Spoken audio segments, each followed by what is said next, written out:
The Pat McAfee Show. There'll be no rules for our guests, for us, for the things we can talk about. Yes, speaking his mind. I've never had a problem expressing my opinions or my thoughts or anything like that. While being relatable. I haven't had that manufactured fake-ass celebrity that a lot of people have whenever they go on those big networks. I've had a chance to really build my crew, build my following, build my audience. And ridiculous. What am I supposed to do? So I'm supposed to look at something that I can definitely afford and say, nah. Is that what I'm supposed to do?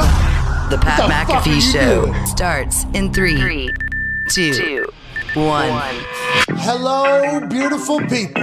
It is Wednesday, May 25th, 2022, and this sports show shall begin right now. Yeah. Can't thank you enough for joining us, and although we are a sports show, we would be absolutely terrible, despicable humans if we did not address what has happened in Uvalde, Texas just yesterday.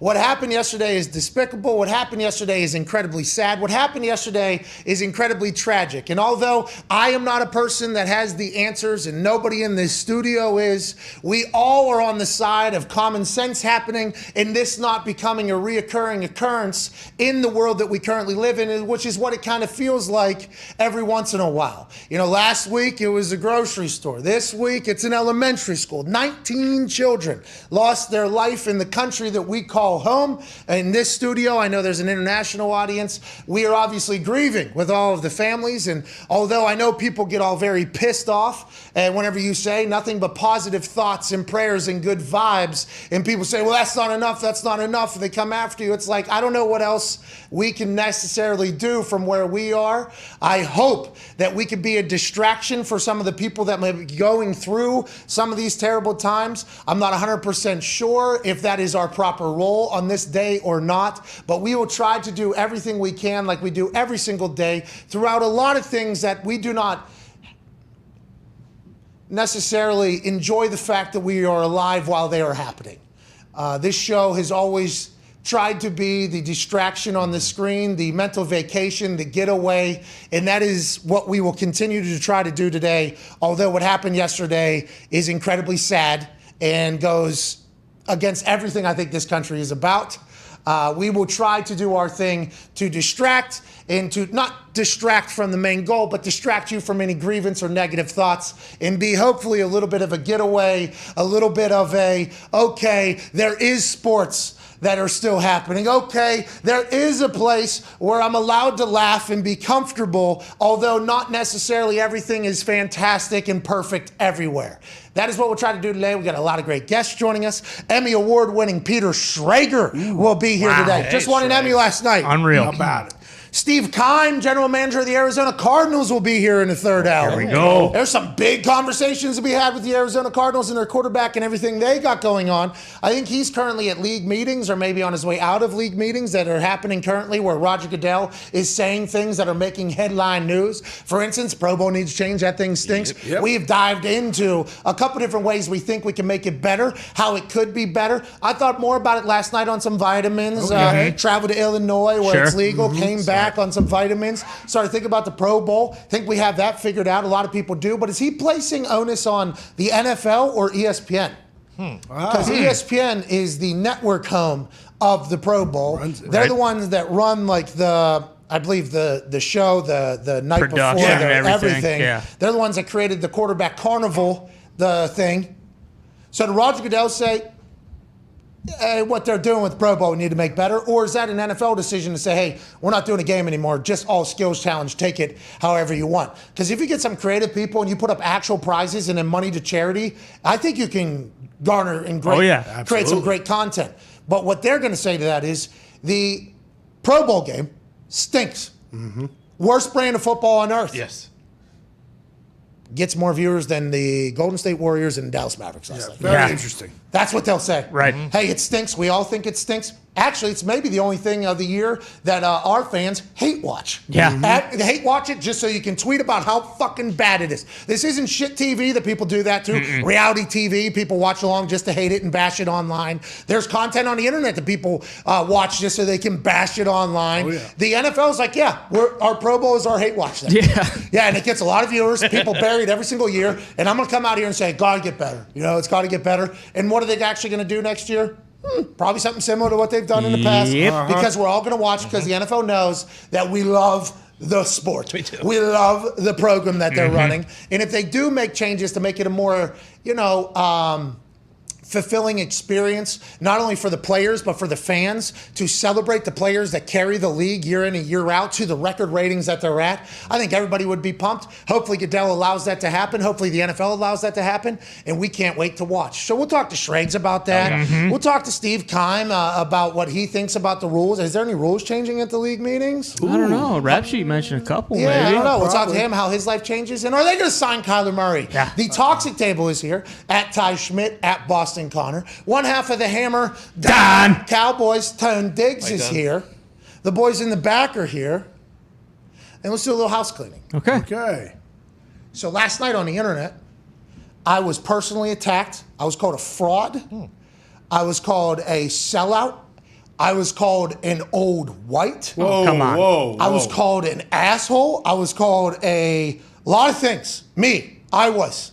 Okay, and although I view myself in those fashions at different parts of the day when I have agreed to do things and then I immediately hate that I'm doing them, I say to myself, you fucking asshole, why are you doing this? Oh, you're about to give a speech to 6,000 people. You fraud, you're not supposed to be doing this. Why are these people listening to you? I go into WWE, I get fucking 7 Nation Army playing, okay, I have 80,000 people cheering me. I'm like, you're a fraud. Like nobody deserves what is happening right now. So I say these things about myself, okay? I do. But I don't need no fucking supporters of a potential pedophile like Ant Slant saying that to me. You hear me? I am not thrilled about how this has gone. I have funded everything that you see, okay? Everything that you see basically that comes out of this office, I have funded. Now, whenever you talk about, stealing people's footage and stealing people's content and putting it up onto the internet so that you can benefit from it, I don't know how you'd think that the person that created, funded, paid for the content, worked their dick off and their ass off amongst their peers and did everything, how they are the scam artists in this entire thing and not the account that we looked it up because we have this ability to, probably made $150,000 off of our content, not remixing the content, not getting in there and speaking and being a content creator, ripping content from us, putting it together, putting it up as their own videos, and marketing it as if they work for us, as if they're a part of our operation, getting $150,000 and never reaching out to us one time. Not one time. Not one time reaching out to us and saying like, hey, what I'm trying to do is give you free advertising and grow your show, which is while I was being called a fraud and an asshole and a scam artist and an old white and all these things from this person's fans, I would have explained to Ant Slant, it is not free advertising. You are actually stealing our IP. You're stealing our images. You're on the same exact platform that we are on every single day. You're stealing directly from Ty's unborn baby whenever you do that. No, it's free advertising. Well, now I'm being associated with Ant Slant. Now Ant Slant is being associated with us. Is that free advertising for me or free advertising for Ant Slant? Ant Slant told me last night, a lot of people told him the only reason why they watch the show is because of an Ant Slant video. That's amazing. So Ant Slant believes that the $150,000 that he has garnered off of videos from our shit is because of his work, not because the people's videos that were actually in the videos that he was slicing and dicing and putting out there. That's interesting to me. I could have never fathomed that. I could have never been intrigued by that. But no network would let you just take their shit and profit off it and monetize it off it. Nobody on earth would let you do that because they know how much money and how many hours and how much work and how much, like, the intel and the everything that's coming out of the brains of these guys who literally, we commit our entire beings to this every single day. I'm being attacked because I'm like, hey, If you want to clip our shit and put it out, I'm honored. I'm thankful. I'm excited. If you want to put it out and, help grow the thing because you feel like you're a part of our family, I appreciate the shit out of you. Once again, I do not deserve that. We do not deserve people that do that. You're incredibly kind. But whenever you're pocketing money off of our shit on our platform and then try to attack me after I've given a warning, like, hey, do not try to profit or monetize our stuff. I'm going to have to take you down because when I'm in these negotiations, in conversations with people, they do a social background check now whenever you do deals with people because of the way things have come up from 10 years in the past, 15 years in the past for people. So everybody in our office basically gets socially checked before any deal is made. And people think that, I'm maybe talking sideways, but no, like I'm Colin Cowherd, okay, where I host a show. He's much better, been around a lot longer, more handsome, all that shit. But I'm also Eric Shanks, okay, who is the president of Fox Sports. I'm Mike Greenberg, okay? He's much better in numerous Hall of Fame. I'm also Norby Williamson, president of ESPN. But even more so, I'm a fucking founder of this company, so even above Norby Williamson when it comes into the conversations. I'm Big Cat, nowhere near as funny or as talented, but also Nardini and Portnoy. Portnoy, Bill Simmons, myself, a couple other people who basically handle all of our own business without agents or representatives, kind of hear and learn more. I think I get to learn more about the entire process. And whenever people are presenting me, who is Ant Slant, as if he works for our company, and then they're maybe going to go, I'm like, I do not know who Ant Slant is. I have never encountered. Well, he's using your footage and he's kind of associated with your company on the internet and everything like that. And then my immediate thought is, oh, this guy could be a pedophile and we're fucking dead. Yeah. Because these people look up Ant Slant. Not that Ant Slant is. It could be. You don't know. Right? We don't know. We have no idea. Ant Slant, in my eyes, has fallen directly into the same spot as the autograph hounds who act as if they are fans. They are not fans. They are preying on people. They are preying on my kindness. They're preying on our fans. They're preying on the watchers. They're terrible fucking people. And without even reaching out, that's my big deal. Like, not even reaching out and saying, hey, I'm doing this for this. So all the people that came at me last night, personal attacks and all this stuff, fuck off. And attack the people that have billions and billions of dollars in their disposal, the networks that have much bigger, as opposed to just a team of 12 people. And everybody's, well, just hire the guy. So now I'm being bullied into working with somebody who fucking stole from us? That's okay. That makes sense. Yeah. With that being said, I would like to announce Pat McAfee Inc. Has come to terms in an agreement with Toxic Table Edits. Okay. Toxic Table Edits. About that. Will be working, I believe, alongside of us on some projects here in the next couple months. Going to get paid as an independent contractor, not as an employee of ours. Going to make it all work because after we reach out to Toxic Table Edits and said, hey, this is what's happening. You are stealing from us. Like this, you're saying you're not. You are, okay? You absolutely are. He responded like a human. He was, hey, I'm sorry, I'm a fan of the show, whatever. And I'm like, you know what? You're right. Hey, Doug, let's do a deal. Let's go ahead and make this happen. I appreciate that. So nothing but love for all the people that clip our shit and put it out there. I'm very thankful for the people that do it. But if you're going to turn a 6-figure business out of it and then also not even reach out or be an asshole to me about, like, I don't care about you. And to be honest, I have to, like last night I started questioning, like, why is this my life? Why am I doing this? Why? Because with what happened in Texas, life is put into perspective, right? Family, love, tell people you love them whenever you see them, be around them.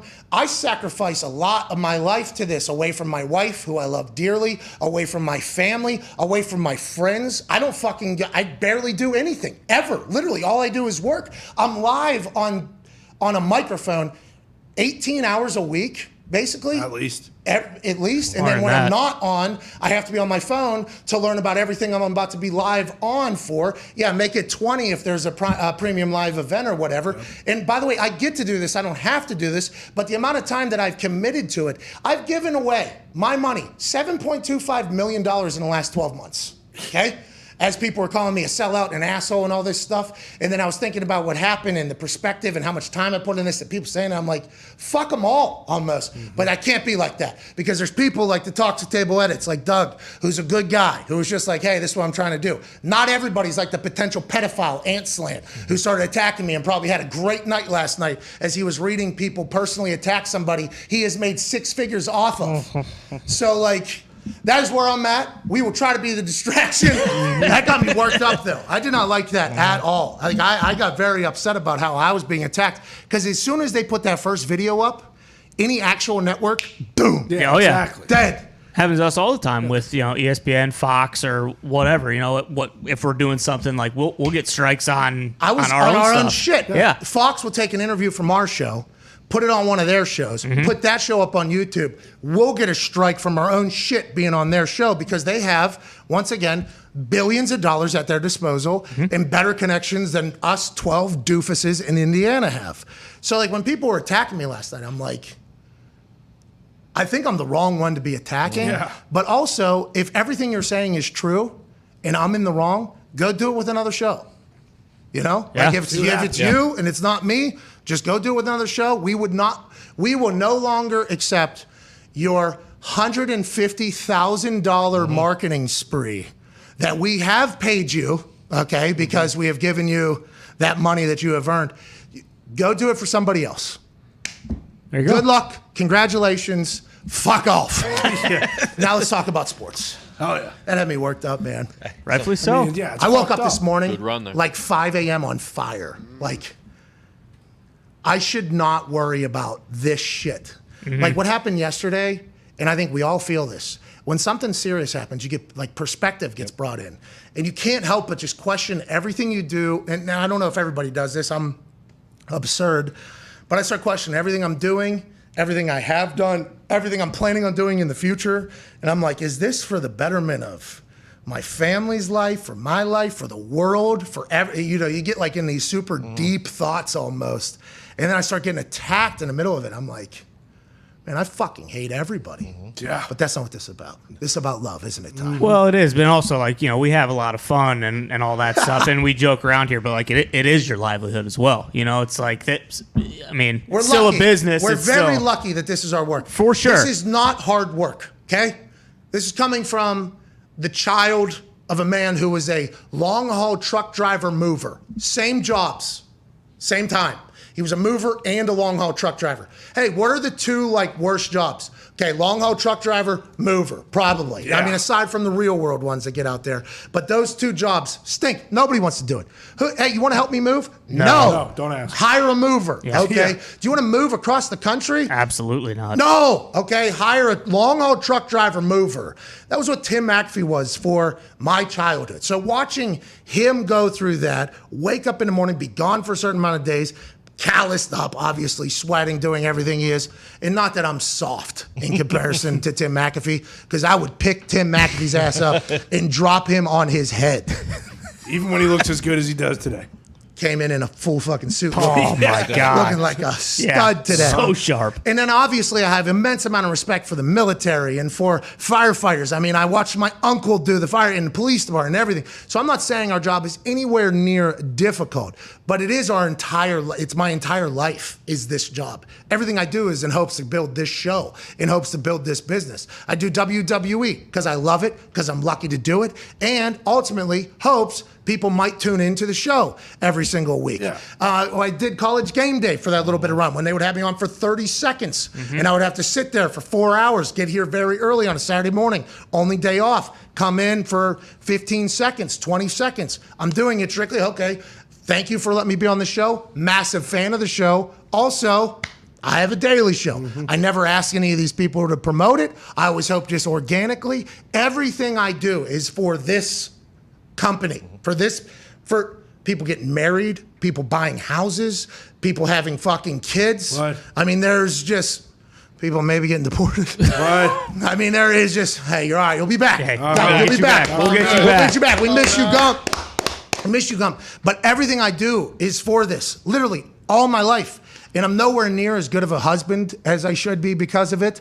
But Sam understands, like, hey, this is a once in a lifetime type opportunity and run, and she helps and everything like that. It's just, I didn't appreciate that at all. I didn't. And I did appreciate Talks to Table Edits. Hell yeah. Oh yeah. Anyways, join us now, man, that will bring the happiness. Yeah. Here we go. And will bring the good mood. Because this guy is now an Emmy winner. Wow. Ladies and gentlemen, host of Good Morning Football, the Emmy award-winning Good Morning Football on NFL Network, Peter Schrager. Chess Kid. Standing O, Peter, from everybody. Wow, hey, you did it, hey! Hey, you did it, Pete! Hey, you won the Emmy, hey! All those years, all that hard work. That's right, yeah. Here we go now, huh, Peter? Hey, how about, Peter Schrager won it, but how about Michael Davies? Oh, yeah! Michael Davies just a couple years ago put a show on air with no sound for 35 minutes. That's right. Now he is an award-winning producer of Good Morning Football. Hey, how about Kyle Brand? Hey, Go Kyle! Hey, Nate! Everybody that's been in the 50 producer. Here we go! Let's go, Shregs! The baby Sharks. Yo, thank you guys. Love all of you. Oh, you were boozing last night. Listen to this Yeah. guy. Yeah. Oh, it was a celebration last night. We won the Emmys. We went after it. We've been nominated 4 times. We finally won for Best Daily Show.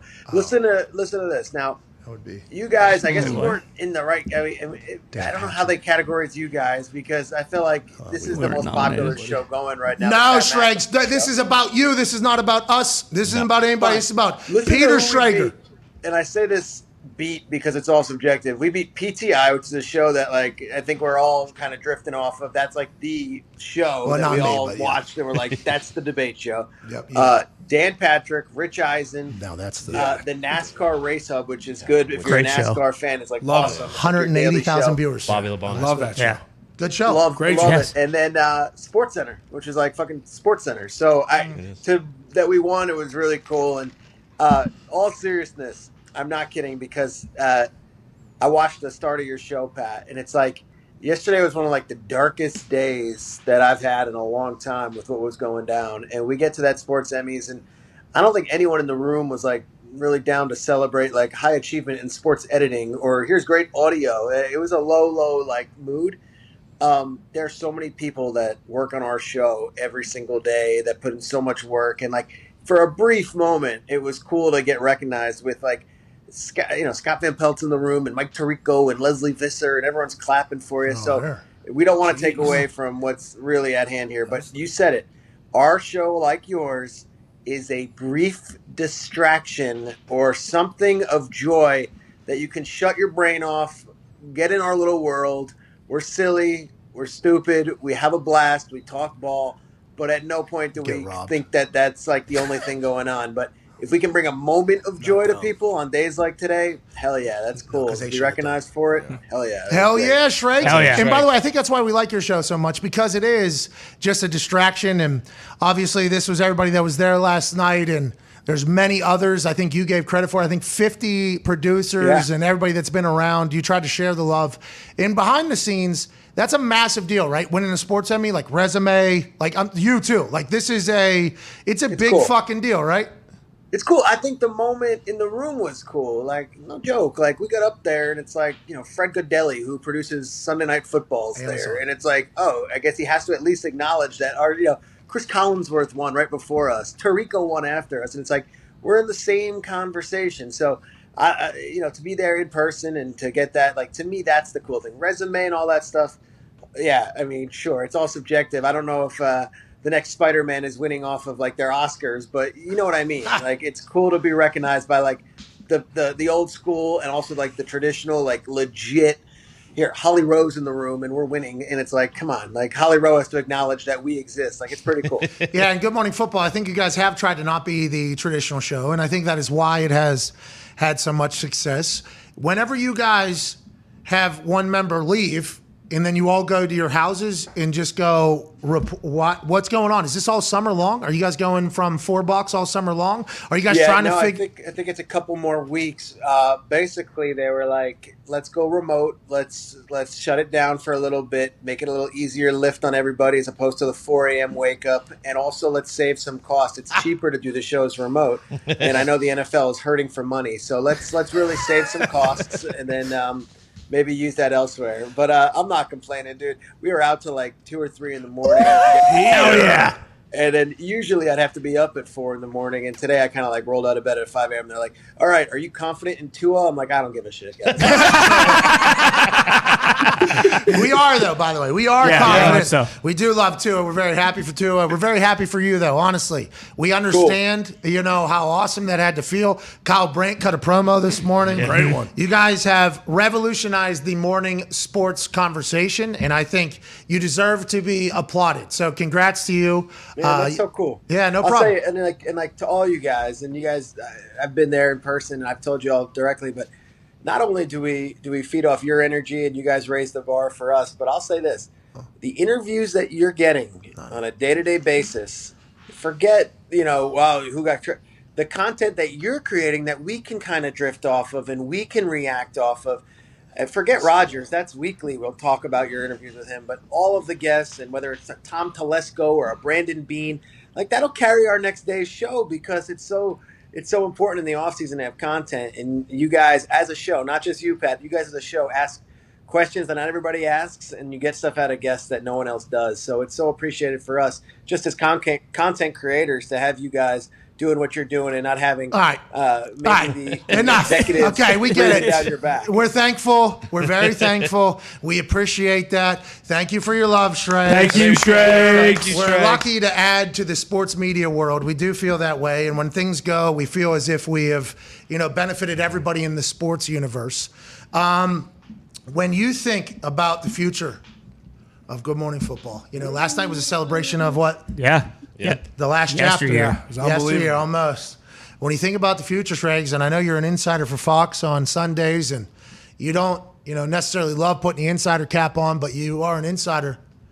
What's going to happen with Good Morning Football? Yeah. I know. You So guys we're down 2 hosts right now. Nate got an Emmy last night too. He won for best personality on air. Like, he won an individual award, and we were so excited to celebrate with him, but he had already left by the time we won. Thanks, Nate. Appreciate that. Working so hard, though. That's right. Wow. So I wasn't. Yeah, that one. Well, he's got a morning show, big day. Yeah, Hey, true. today was probably a lot. Actually, all jokes aside, yeah, he probably did have a Dude, hey, Yeah. the first day he left Good Morning Football and he went to that morning show, we had it on. It was his first hit. And it was like, I think terrorists were playing bumper Stuff with the cars. Taliban, yeah. Kabul Airport. Yeah, in the air, like that's what he was talking Bro. about. We're like, holy hell, what a transition from toe drag swag to the terrorists have taken over the Kabul airport. It's like, holy shit, what a move. The fact that he still does sports, I think, is good for us, obviously, but probably good for his sanity as well, if I had to guess. I think so, and he's got a lot of range, and he's a good dude. But like, he also does the Nickelodeon, so you get both of that stuff. He gets like this silly, goofy, like I'm slime stuff, but we haven't filled that chair, and we actually found it to be quite refreshing to get a variety of players coming in and tipping their hat. And like today, when we won the Emmy, I'm like, this isn't like just like Michael Robinson, D'Angelo Hall, Chris Carter, Sean O'Hara, like the list goes on. We've had so many ex-players, and I kind of like it because I riff off the ex-player a little bit, and I get different stories each week, and I get different perspectives. And not that Nate's stories got old, but at the end Whoa! of 4 years, no. He and I could finish each other's sentences. So now it's like you have a guy who I don't know the stories that this player is going to tell. I don't know where he's going to take this, and I think it's kind of cool for us. As for Kay's chair, that's going to be an interesting one to fill. She's done. She's moving on, and we've got to find a host that's going to be a full-time host. And I would think that there's going to be a long line of people who would want that. Those are massive shoes to fill. But I don't know where they're going for that, and I don't play coach or GM, and I'm just going to sit back, and if they ask my opinion, I'll give it. But for now, I trust the executives to hire someone who's going to take care of that hosting job. What if they're like the Packers for like 17 years and they're like, Shregs and Brandt's opinion does not matter? Not at all. Don't need it. They're the ones that are going to have the conversations. They're the ones that are going to have to throw the football to this person right. and break the huddle Yep. with this person. We don't want your opinion. Shut up. Just play. I hope that's not the case. I hope that's not the case. Yeah, we I mean, really if that, you guys need to cover that if that's happening. If you guys, It's not. They've already done that. Okay. Now, Okay. give his Hey, opinion. listen, you know. It's not the case. But I will tell you honestly, like I don't have a name for you that I could like break here on the show.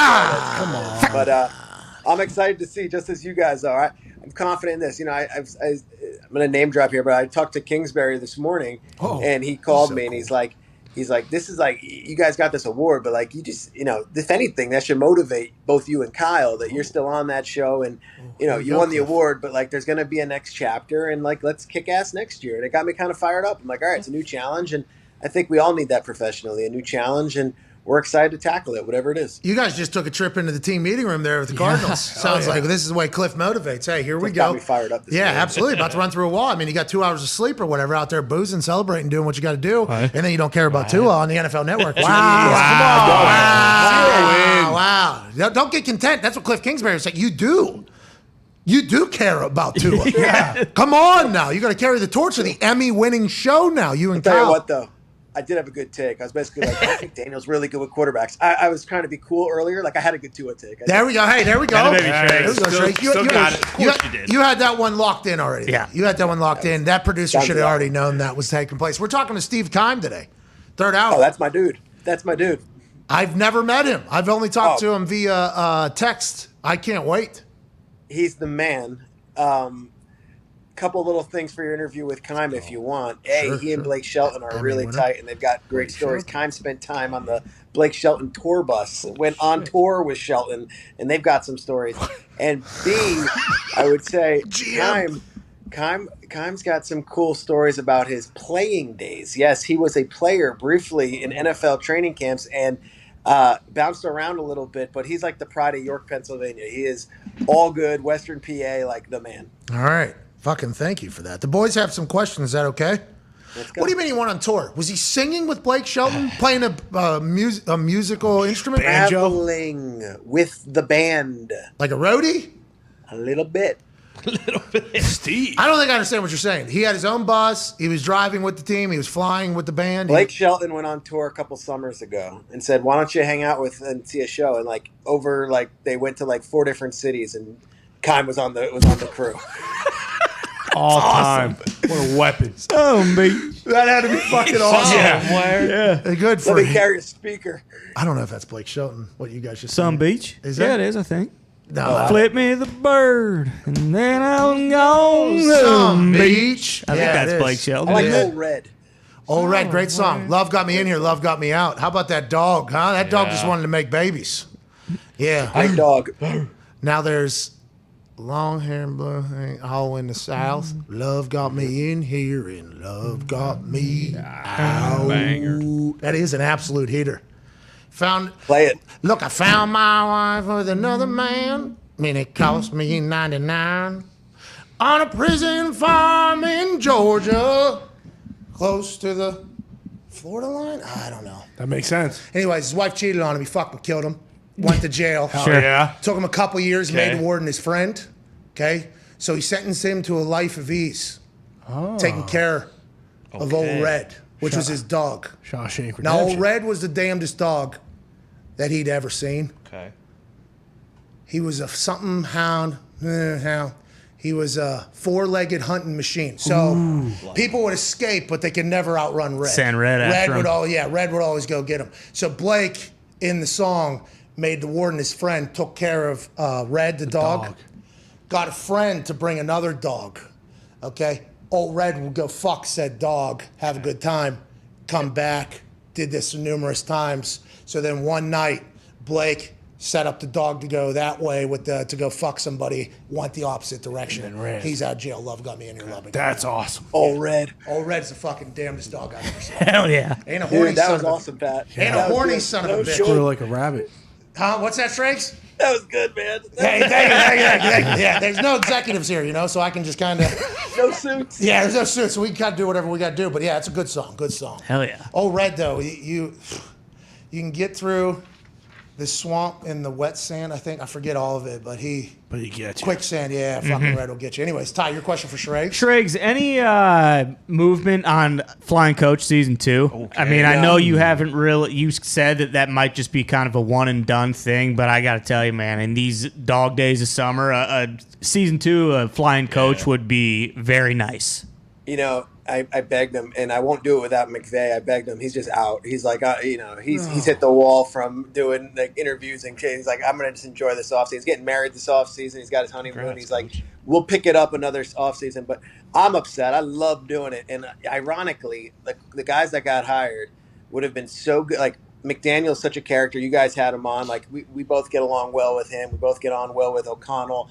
Hackett's a character. Like all these new coaches. Sean and I would have had a good time with it, and we talked about it, but it's his decision. He's saying no, and it's our Amazon loss, offered him $20 million. I totally get it. How much you going to have to pay him to host a show on Spotify? Now he knows what his value is potentially in the booth. He's like, yeah, definitely do another one. Spotify, $15 million. He did it for free last year. So I don't think that ain't happening again. Super Bowl champ now. I mean, if you're good at it. He's great though. He's got something waiting on him if he wants it. And he knows that, right? Good. Isn't that going to tempt him like 3-4 years? Every offseason it's going to tempt him, isn't it? Yes. I think it might tempt him in a month when he's bored and he's like, wait, what am I doing? I got to do this all over again? Yeah, no, he's really good at it and he liked it. So he'll have opportunities. And you see some of these numbers that these guys are getting, like, trust me, he's aware. Let's go. Somebody might offer him like fucking $50 million. Yeah. After that Brady contract? And he's going to be like, no, I need to watch more film, actually. I got to go drop this play. Well, you're 37. You could technically do this for like 15 years if you wanted. And guess what? Still go back. Coaching's still there. Still got time. Can I tell you, he was in New York last Monday. We got together, and Stafford was in town. I never hung with Stafford, and 3 of us got together briefly before they did stuff for like the ABC. Like the 2 of them, it's like they were the perfect marriage. They get along so well, and we got together, and I thought like, all right, here we go. Like let's it.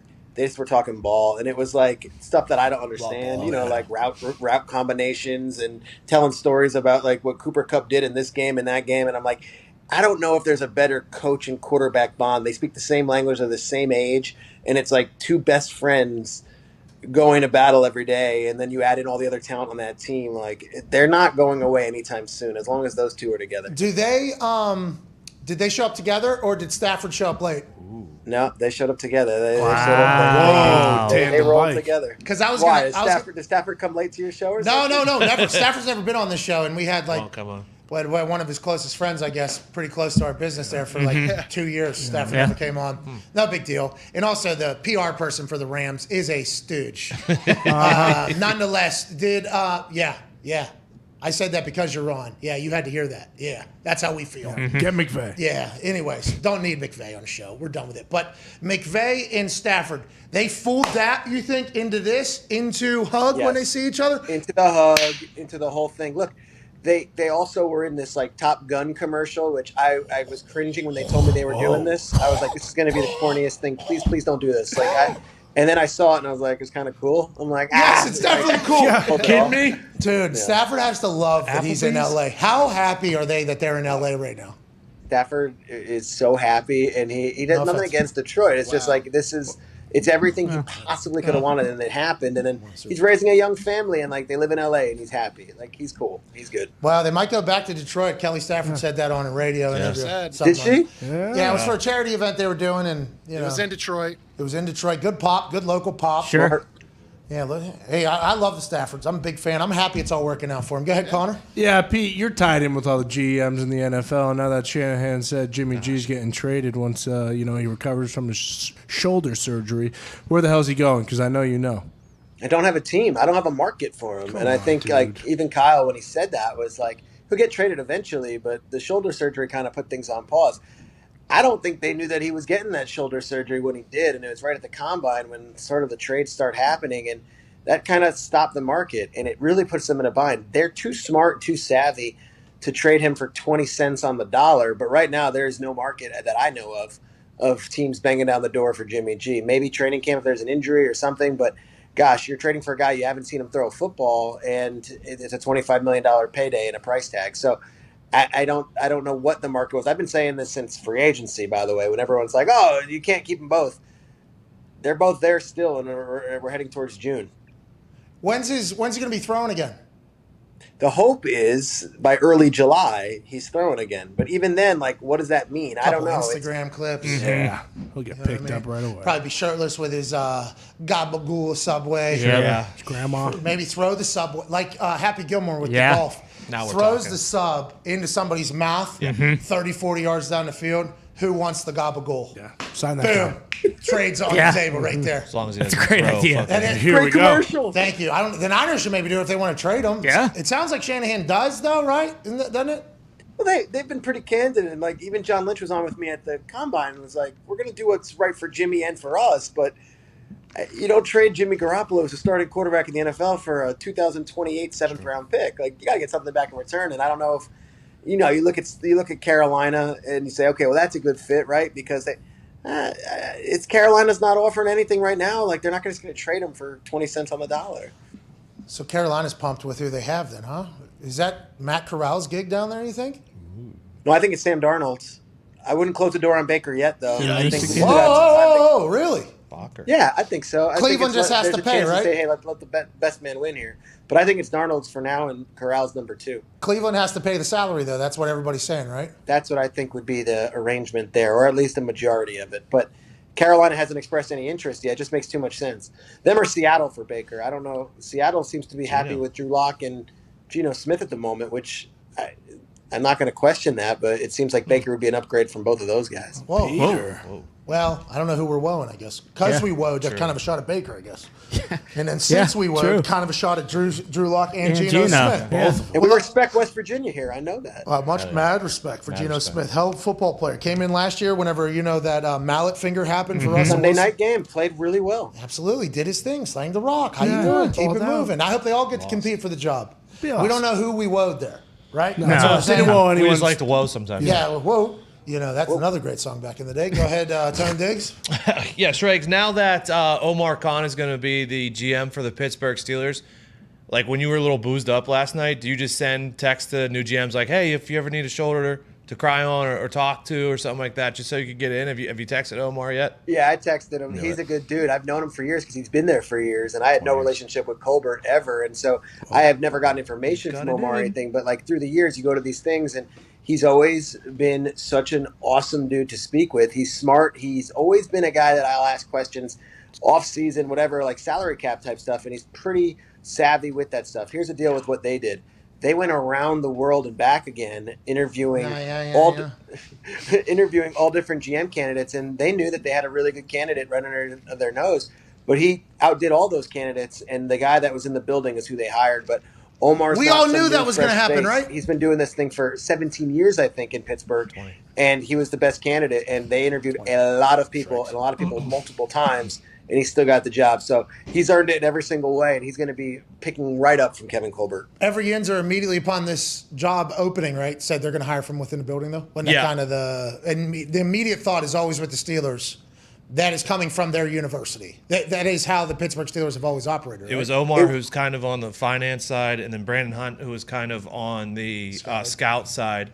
They went with Omar, and then they brought in from the scout side the guy from the Eagles. So those Andy two guys- Weedle, who's great. Hey, a lot of people out of the Howie Roseman factory. Now, they gave Andrew Berry credit for that on Ari Mirov, and Andrew Berry, obviously, from the Colts. But it does feel like a lot of the Eagles staff get gigs. A lot of high respect for Howie. Is that what that is, or what do you think? Hey, I did a whole segment on it 2 weeks ago because of the diversity that he's bringing out. Catherine Raish goes. She gets a job in Cleveland. She's one of the highest-ranking females in all of sports media, in all sports executives. And then you talk about Ian Cunningham and Brandon Brown, and over the years, Andrew Berry, of course. But then you add in an Andy Weidel, who's going to go now and join Pittsburgh. But also Joe Douglas, the GM of the Jets, was with Howie for a year in Philadelphia and said that really, or a couple of years, really helped him go. Howie gets a lot of slack, but one thing they do really good, it's like almost like an incubator there for young talent. And if I was to tell anyone trying to get into the NFL, like, send your resumes out because it could happen. And then Philadelphia is one of those places that not only embraces it, but they help develop you and help you grow. And then, of course, Howie always is good with the numbers too. So you learn the full thing where you learn the football, but you also learn the business of the side. Well, congrats to Howie becoming a front office factory, whatever everybody's saying. Congrats to you on winning a damn Emmy. Hey, thank you for the information on Steve Keim. We just looked up the photos from him on tour with Blake Shelton. He looks awesome on tour. Can't wait to chat about that with him and Pat, also the Kyler Murray what stuff. would it take to get you guys on Good Morning Football this offseason, even if it's remotely, like a pop-on? Is that going to have to take like a big favor, or you don't do that? I understand.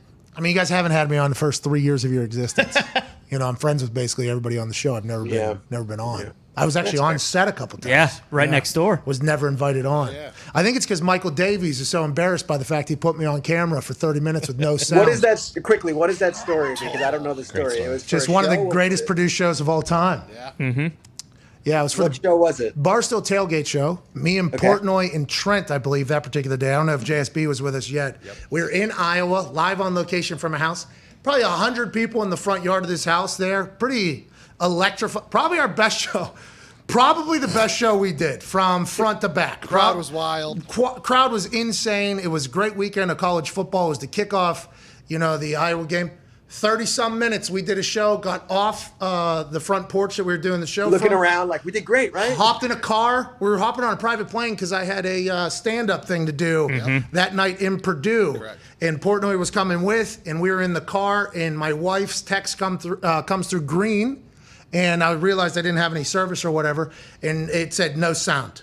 And then, 20 more text messages came through from her and other people that were like, there's no sound, there's no sound, there's no sound. And then Portnoy, I actually hear his phone start vibrating because none of us had service because how many people were in the confined area that we were in Iowa. So we didn't even know until literally 20 minutes after the show ended that we were completely muted for 35 minutes or whatever. Michael Davies production. Now he's winning sports Emmys. I've never got an apology, I don't think, ever. Never explained to me.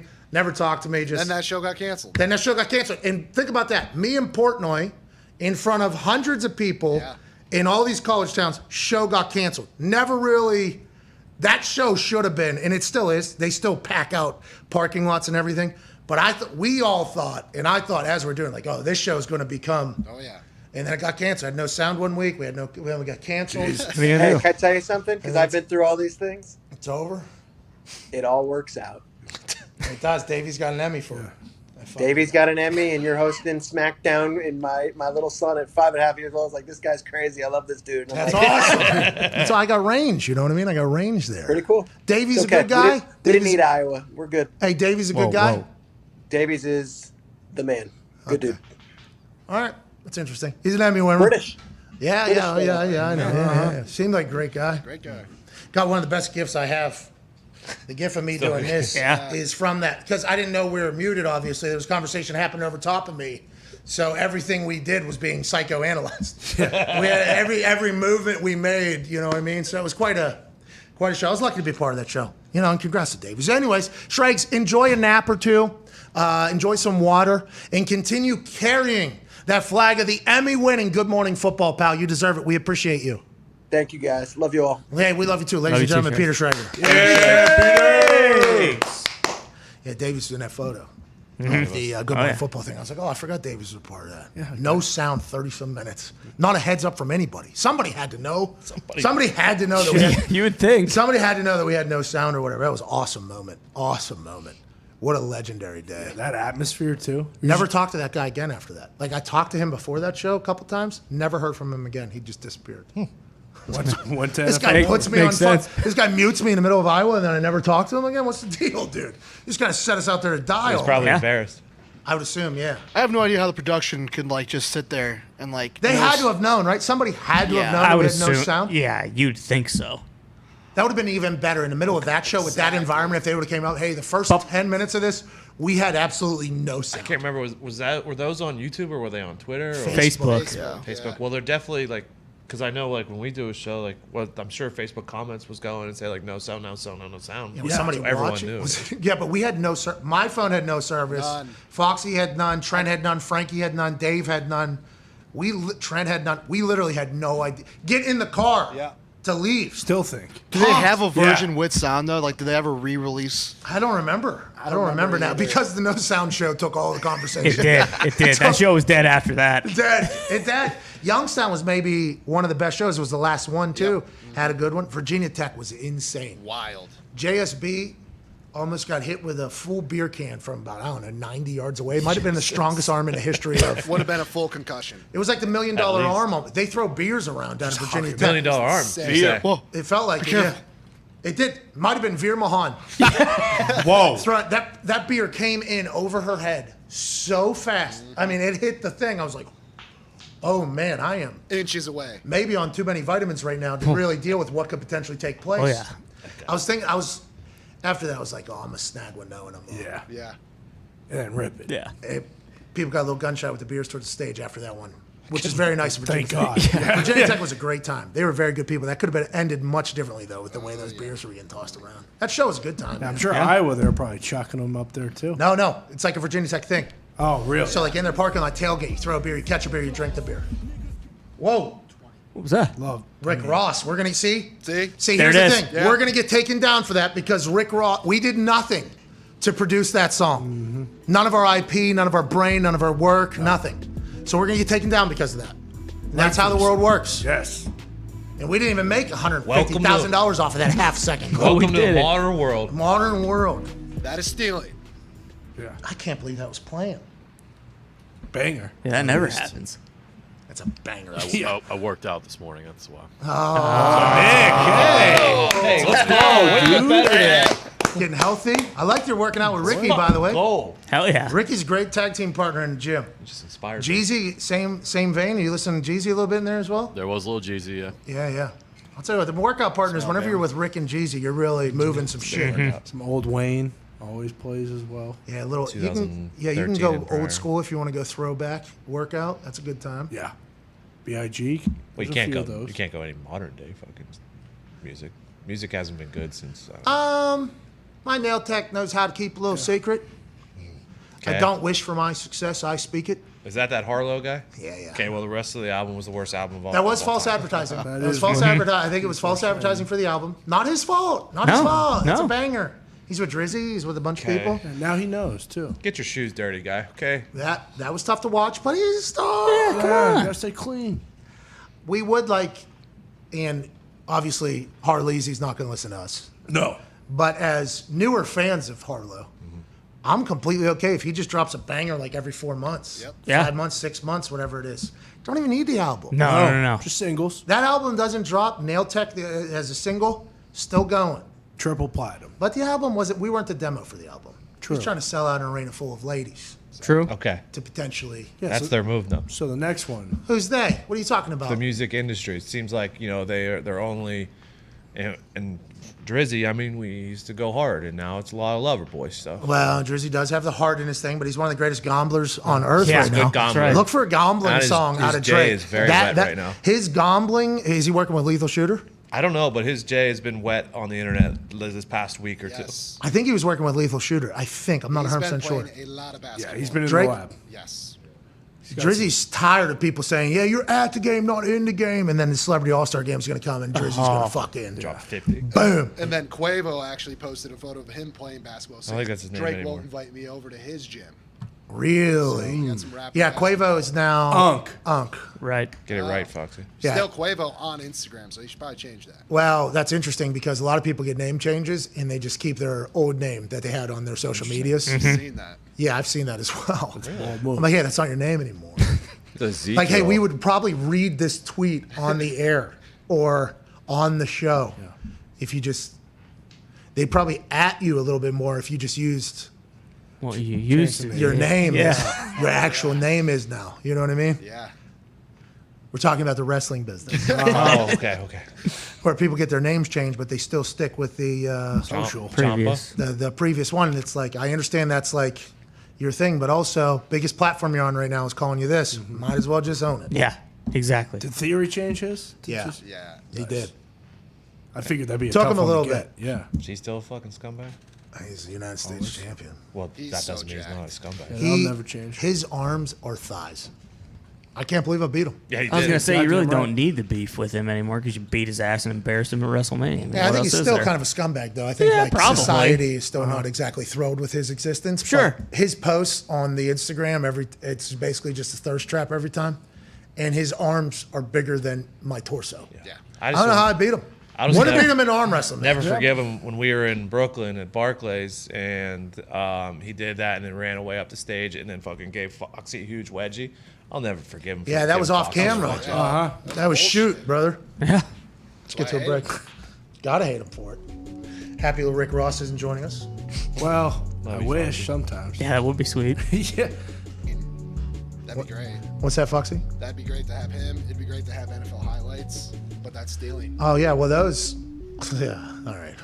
It'd be great to have live. That may or may not have been a part of some of the conversations we had to get to like actual things that make this show, that would make this show much better. Yeah. I'm dealing with some fucking potential pedophile that I've never met before, having to answer questions about. It's like, You can't have it. I'm not doing this anymore. Come on, pal. Everybody else would say, you're done the day you do it. I let him have his little thing. Yeah. I said, hey, stop monetizing every single, like if you're gonna every once in a while and slide it in, cool. But for $150,000 worth, like, That's good money. There are jobs dedicated that these companies have just to find people who are doing that. yeah, and, yes, exactly. And boom, and they have AI that Yeah. like, automatically cuts it off. Algorithms for it. And I'm all about the internet community. I'm a fucking internet guy. Yeah. But there's I feel like there's some sort of code. You give people shout outs. All right, we try to do that as much as possible. Literally, try to do that as much as possible. And if we miss, we apologize. We move on. If it's bad, maybe we don't give a shout out to the person that did it. We cut the name off the thing. You know, we try to look out for people. Yeah, you've always remained pretty adamant about this staying free. So stop stealing from it. $7.25 million of my money I've given away in the Yeah. last 12 months. And I'm being attacked last night. Leeches. There's enough for everybody. Yeah, that fucking works. Yeah. What do we even... Right. Do giveaways damn near every week. I was so mad. And then his people attacking me, and I was like, Yeah. oh. Right. Okay. Well, I'm not going to stand for this. Well, is that right? So maybe I was a little hot on it. But also, this is really the It's on the streets. thing I care about the most of my entire life. Aside from my wife, obviously, personal relationships. Aside. But do you know what it's like to wake up every day and be like, hey, if we don't go get it, we ain't getting a fucking thing? Okay, that's what it's like whenever you're independent. And I'm not saying woe is me. I'm saying it's fucking awesome that we are that. But stop trying to fucking steal from us. Yeah. You know? Pretty cut and dry. Fuck off! Yeah. Simple. But I do respect the fact that you're a hustler. I do respect the fact that you're doing your thing. Just go do it for somebody else's show. Sure. And I'm sure it'll do just as good, probably better than ours. This show stinks. Exactly. Always has. But people are making six figures off of it without even saying, hey, thanks. You know? I don't love that. No. Not at all. He is a thief. The potential pedophile thing, maybe. There's just Yeah, no we way of don't know. knowing. We have no idea. I can't confirm. No clue who that person is. Directly associated with our show, profiting off of our show. Can't have it. Can't have it. Won't have it. Won't have it. Can't And I win like with our him. team. Yeah. Like, I like our team. We've added, obviously, Herbie into this thing. Great fit. Good kid. Yeah. If he wasn't, by the way, guess what? Fuck off. Gone. Gotta learn how to take a screenshot. Oh. Yeah, it was embarrassing. This seems to be a trend. Whenever we get a new young thing in the office, just because I didn't know how to directly describe Mitt. No, that was the one. He's a human. Obviously, he's a human, but Right. he is one of the most incredible humans of all time. Yes. It would be rude to describe him just as we describe other humans what Mitt is. Right. Mitt came in, had no idea about TikTok, and knew nothing about anything. Tweet. Do you have a Twitter account? No. What? Okay, what are we? We're an internet business. You're the youngest person. You have no. I'll work. Oh, I mean, I don't know. He Take did. garbage out. By the He way, did. he fucking did. He did. Guy's Worked worker. his ass off. Yeah. We appreciate him. Absolutely. Herbie comes in, has no idea, doesn't have a laptop. Nope. Doesn't know how to screenshot it. Nope. He's too qualified. He builds PCs. Yeah. So we're almost like below him. So we're having to dumb him down to work for us, which we're willing to do with Herbie. But I don't like doing that with a lot of people. No. It's probably the last one. I'm not good at it. I'm not good at being fake emotionally invested in everybody's success, which I feel like you have to be if you continue to hire people. Did you hear Mitt though? Mitt really stepped up. He was like, I fucking told you how to do it 3 times. Yeah. Fuck. All right, hour 2 is in about 2 minutes. AJ Hawk will join us. Steve Keim in hour 3. Your phone calls on the 5 Energy phone line, 1-833-4-MACD. Let's remember, too, phone callers aren't fans of the show. No. Those are people that want to be on Trying the to show, get a job. part of the show. Yeah. Gumpy wants a caller. Now he's in the building. Hell yeah. Very selective. I'm not just going to hire every human that comes in. Can't. Especially if you're just holding us hostage and having your people tweet terrible things to me. Will not be intimidated. I'll not do it. It was nice to get back in the fire, though. Hell yeah. All right, we're back in a minute and a half. Bye.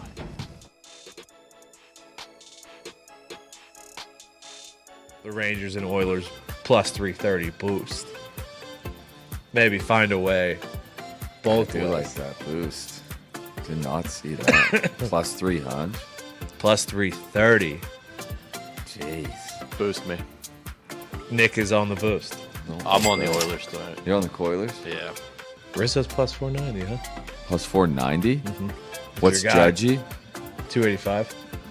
Plus 490. Yeah, give me Rizzo. It's always Rizzo. Yeah. All first 5, Cubs plus a half, Yanks minus a half, Jays money line, Giants money line, Padres plus a half, Angels money line, Astros minus half, Tampa money line, Red Sox plus a half. Rays first 5 money line. Dodgers full game run line, laying the 1.5. Twins full game run line, laying the 1.5. Don't love that one. Sox first 5 plus a half. Those are the Red Sox. Houston first 5 minus a half. The Pat McAfee Show. There'll be no rules for our guests, for us, for the things we can talk about. Speaking his mind I've never had a problem expressing my opinions or my thoughts or anything like that. while being relatable. I haven't had that manufactured fake-ass celebrity that a lot of people have whenever they go on those big networks. I've had a chance to really build my crew, build my following, build my audience. And ridiculous. What am I supposed to do? So I'm supposed to look at something that I can definitely afford and say, nah. Is that what I'm supposed to do? The Pat What the fuck are McAfee you Show doing? starts in 3, 2, 1. Hey, welcome back to that show. It is hour 2 on this Wednesday, May 25th, 2022. Sports talk shall continue now. Yeah! We talked a little sports in the first hour. Yeah. Talked sports Emmys. That's right. We talked Schrags about Jimmy G and the Steelers' new GM. Hey, here we go. Hey, here we go, boys. An assistant GM. We did a little sports talk. We got a chance to chat about, the Pro Bowl and how we'd fix it a little bit. But we haven't gotten a chance to chat with maybe the most legendary human that has ever come from the state of Ohio. Definitely. We would say he's the face of Ohio, not just because his face kind of resembles the shape of the state of Ohio, Sure. but because he is an Ohio guy, if you were to literally put together a mock Ohio guy. Yes. 0 concussions while being the all-time leading tackler for the Green Bay Packers in the middle of the concussion lead with your head era. Yep. So what's that mean? Well, his skull, incredibly thick. Too thick. Tough. Tough. What? Hates mouth guards because the science, he says, causes concussions as opposed to the other. So much so on one tackle that didn't cause a concussion, he actually made his tooth vanish into dust. Yeah. Because he hit somebody so square that his jaw cracked in there, tooth, spitting dust. Like when people eat saltine crackers. His fucking canine, this guy, did not cause a concussion. No. Fucking lost the hardest part of your body, the fucking tooth. The thing that is literally just bone on the outside, callus, vanished. Vaporized. Boom! Brain didn't bobble once. Not even a little. He's toxic as hell. Oh, yeah. That's very. He won a college football national championship with the Ohio State Buckeyes. Wow. Still lives in Ohio, from Ohio. Ohio's greatest football player ever, and Super Bowl champion, Ryder Cup champion, COVID survivor, AJ Hawk. How you doing, AJ? I appreciate the great intro. Obviously, you took your own liberties with what may be truthful, but you know what? I appreciate your passion. Rebuttal to what I said. What do you mean? Just about any- what? There's no. too many things. What do you mean? Just maybe? anything. Pick one. Anything. What did I say that was wrong? What did I I say? mean, all Do of it. it. Like, My tooth wasn't vaporized. Oh, you said it turned into dust. Disintegrated. The majority of it did, but I found a few flecks that I was trying to get back to the trainer that maybe we could rebuild this joke. Like it's a toe on ice? I can't claim to be Ohio. Believe me, there's so many that came before me and that will come after me. There it is. Yeah. Even more I don't want to be Ohio. that person. Thank you. Yeah, listen. When you started your intro, I thought it was Herbie. I was like, oh, sweet, Herbie's on. I can watch you talk to Herbie. No, Herbie has picked against Ohio State once in the past. Yeah. So I believe Herbie was potentially on the odds with Ohio because he picked against Ohio State maybe one time in the history of college game day. And he's like, move, get out, kick him out of the state, this fucking traitor. I think it's a good thing, though, you get to represent the state of Ohio. Don't you, AJ? Yeah, I'm from here. I've been all over, and I enjoy it here in Ohio. I choose to live here, so yeah, why not? You and Dave Chappelle. Yep. Only 2. Should be the Yellow governor. Springs, yeah. Not too far from where I grew up in Dayton, yeah. Okay. Well, yeah, I would like to potentially, see a Chappelle Hawk, campaign go, whether it's local, Right. county, senator, whatever, or governor, just to turn Ohio into what it can gloriously become. Not that it isn't already. There was a full scouting report by Dr. Prof. Donut on the Is internet. that what all this was about? All of this build-up? Yes. So you could show this thing? Yes, ladies and gentlemen, still a top 5 pick in life. If you were to go through the AJ Hawk scouting report that was put together by a third party, Right. an independent evaluator that we did not hire or know, put together a full scouting report on the man that is Ohio, the man that is AJ Hawk. All this does is just encourage people to continue to do things like this. No. As it should. What do you mean? I mean, people are very creative, though, so hey, I appreciate it. I appreciate the passion, like I said, for you. Let's go through the strengths. That was laid out by somebody, once again, we do not know. No idea. He is faster, ran a 4.4. Yeah. Okay. Stronger, tore his pec, still max bench than 400 some pounds. Yep. No. And tougher, once again, 0 concussions, had a tooth turn into vapor in the middle of a game. Brain didn't move. Nope.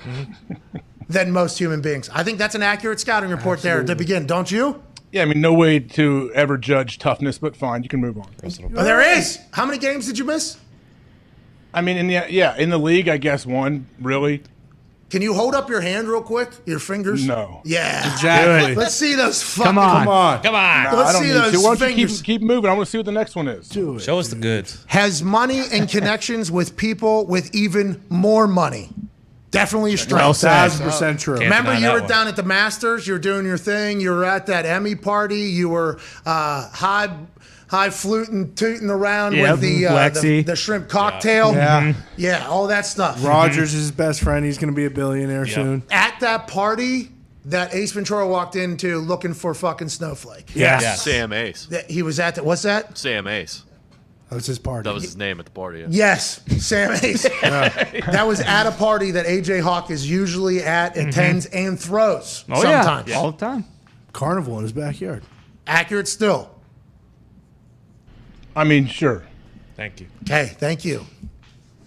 Responsible adult. Okay. Now loses a little bit of legitimacy here, right? Yeah. More than a little bit. A little bit. I mean, you got to look past that, though. Every evaluator is going to have a flaw. This might have been the one that is on this entire sheet. Yeah, falling asleep while driving with your kids in the car. You just can't. That does get addressed, though. Yeah. You get a check They're for not that. in the car. They are very active in the car, so you could not fall asleep with them. I don't believe you.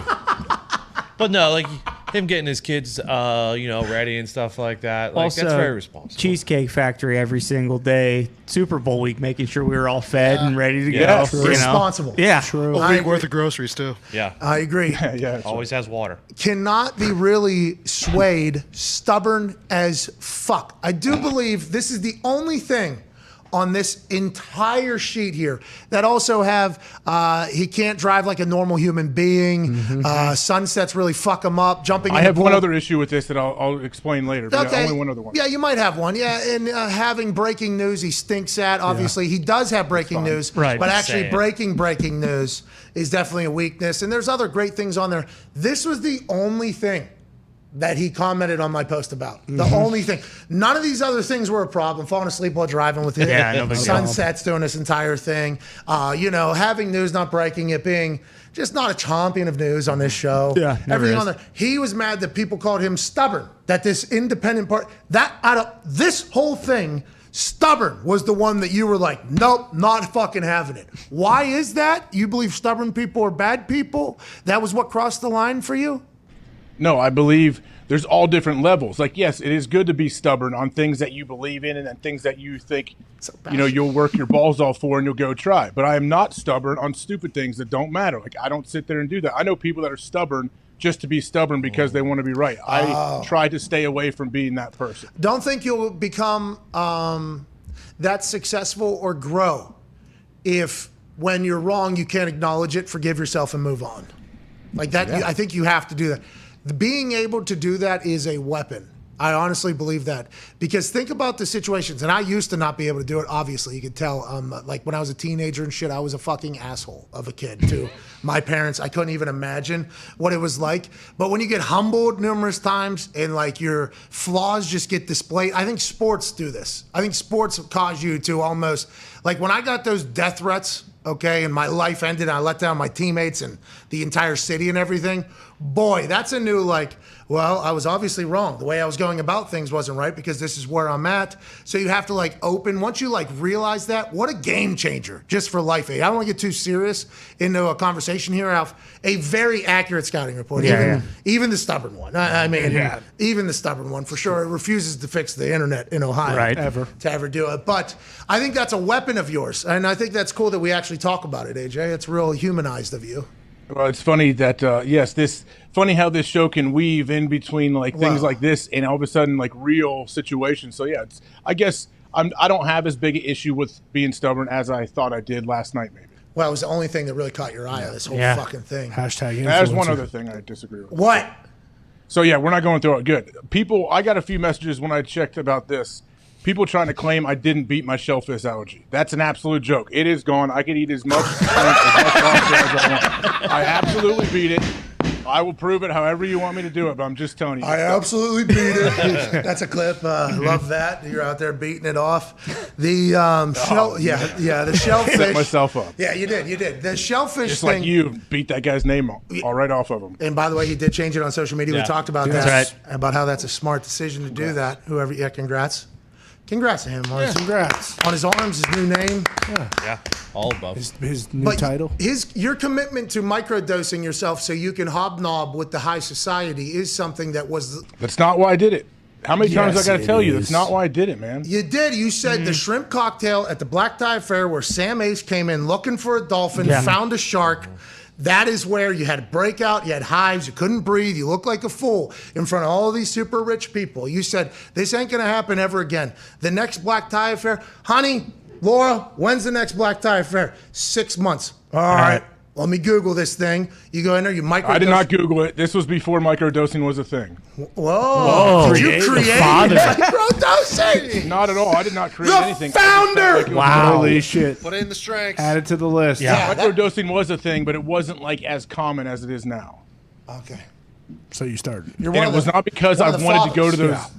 It had nothing to do with being at those events, Pat. You know that. It's because shrimp cocktail looked very good. I didn't care about cooked shrimp. I didn't care about hot shrimp, warm, anything in an actual meal. I just wanted cold shrimp cocktail that I could dip in the old red sauce. How'd it taste? Was it good the first time you had it? Like the first time seeing color? Oh, yeah. I mean, after I finally got there to where I could eat one whole shrimp, it was awesome. Still eat it to this day, or no? You just have that grilled chicken and plain rice? Right. No, I'll get it, but the only time I get it is if we do, we're at a nice restaurant and someone's getting shrimp cocktail. Like, hey, will you eat shrimp cocktail? I said, absolutely. Oh, so you think that's potentially why I say that? Because the only place the shrimp cocktail is at one of those events that I laid out exactly. Well, mainly because I'm not big into having seafood in my house. I just feel like it smells for days. Yeah, nobody. I've never walked into somebody's house and there have been shrimp cocktail just sitting there. Ever. Always an event. Shrimp cocktail, always an event or at a restaurant. I don't think people just. That's why I automatically assume that. It had to be so bad at that first big event where your face just. Oh my God! You had to That's lose. not where it happened. Was it a karate deal? You think? Yeah. No. He was sitting at a super nice steak restaurant, And it was a place that was going to teach him the original, kick thing that he had on the internet, or maybe that Cyber Max. Oh, yeah. Whatever the hell that thing Power was. Max. They were going to close the deal. After his big workout, they're going to dinner. They were going to close the deal on him owning a percentage of the fucking Power Max. And then he had one shrimp cocktail. Like, this guy can't even handle Jesus it. Christ. This guy's loses the entire deal. Is that what happened? Your whole face? You couldn't breathe? Is that what happened, man? That is not. That's not how I became aware that I was allergic to shellfish. No. How'd you learn? Did you just have because that was- kills people, right? Doesn't Oh it? yeah. I was somewhere. I was down on a spring break, I believe, maybe junior year in high school, sophomore year. I don't know. And they're going, try lobster. That seems cool. And I tried it, and then like 20 minutes later, people are asking me what's up, and my eyes basically swelled shut and whatever. Oh, no. And Hitch. Yeah. What a shame. He was really But then, getting you know what into I said, though? I've told you this. I was like, that it absolutely is not worth the hype. Like, lobster is not worth, like, what everyone says. No, shrimp cocktail, not either. And I need 57 claws of lobster to get enough meat to get full. Yes, and crab legs, too. You might as well get 4,000 of them. It's a fun time, though. It's a fun time. Yeah. Diggs, it sounds like you would eat shrimp cocktail every single night at the house. Okay, so That's what I said. Did you hear that? Oh, yeah. you were talking about the events and not having a house or whatever. When I was a single guy and I would go grocery shopping like once a month or whatever, and you walk by like the freezer aisles, sometimes at some places they do have the shrimp cocktail platter in there, and I would just grab that for dinner or whatever. That's awesome. That is awesome. Those are I love shrimp cocktail. The plastic ones are like if we were hosting anything at the house, straight to the grocery store, give me this plastic. Give me the plastic container that has the dip already in the middle. It's always a hit. It's always a hit. Always gets eaten because it's a celebration. It feels like shrimp cocktail is a celebration. More Sundays than not during the football season, I will have a fucking shrimp cocktail on for the game.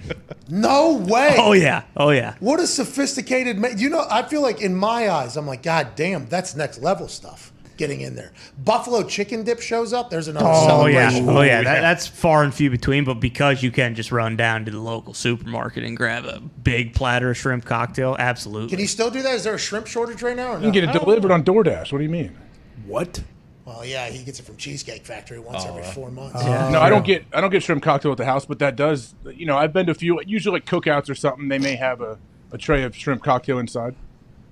All right, let's move on. Let's talk sports. Please. Great to see you, AJ. Top 5 pick. Scouting report. Yeah.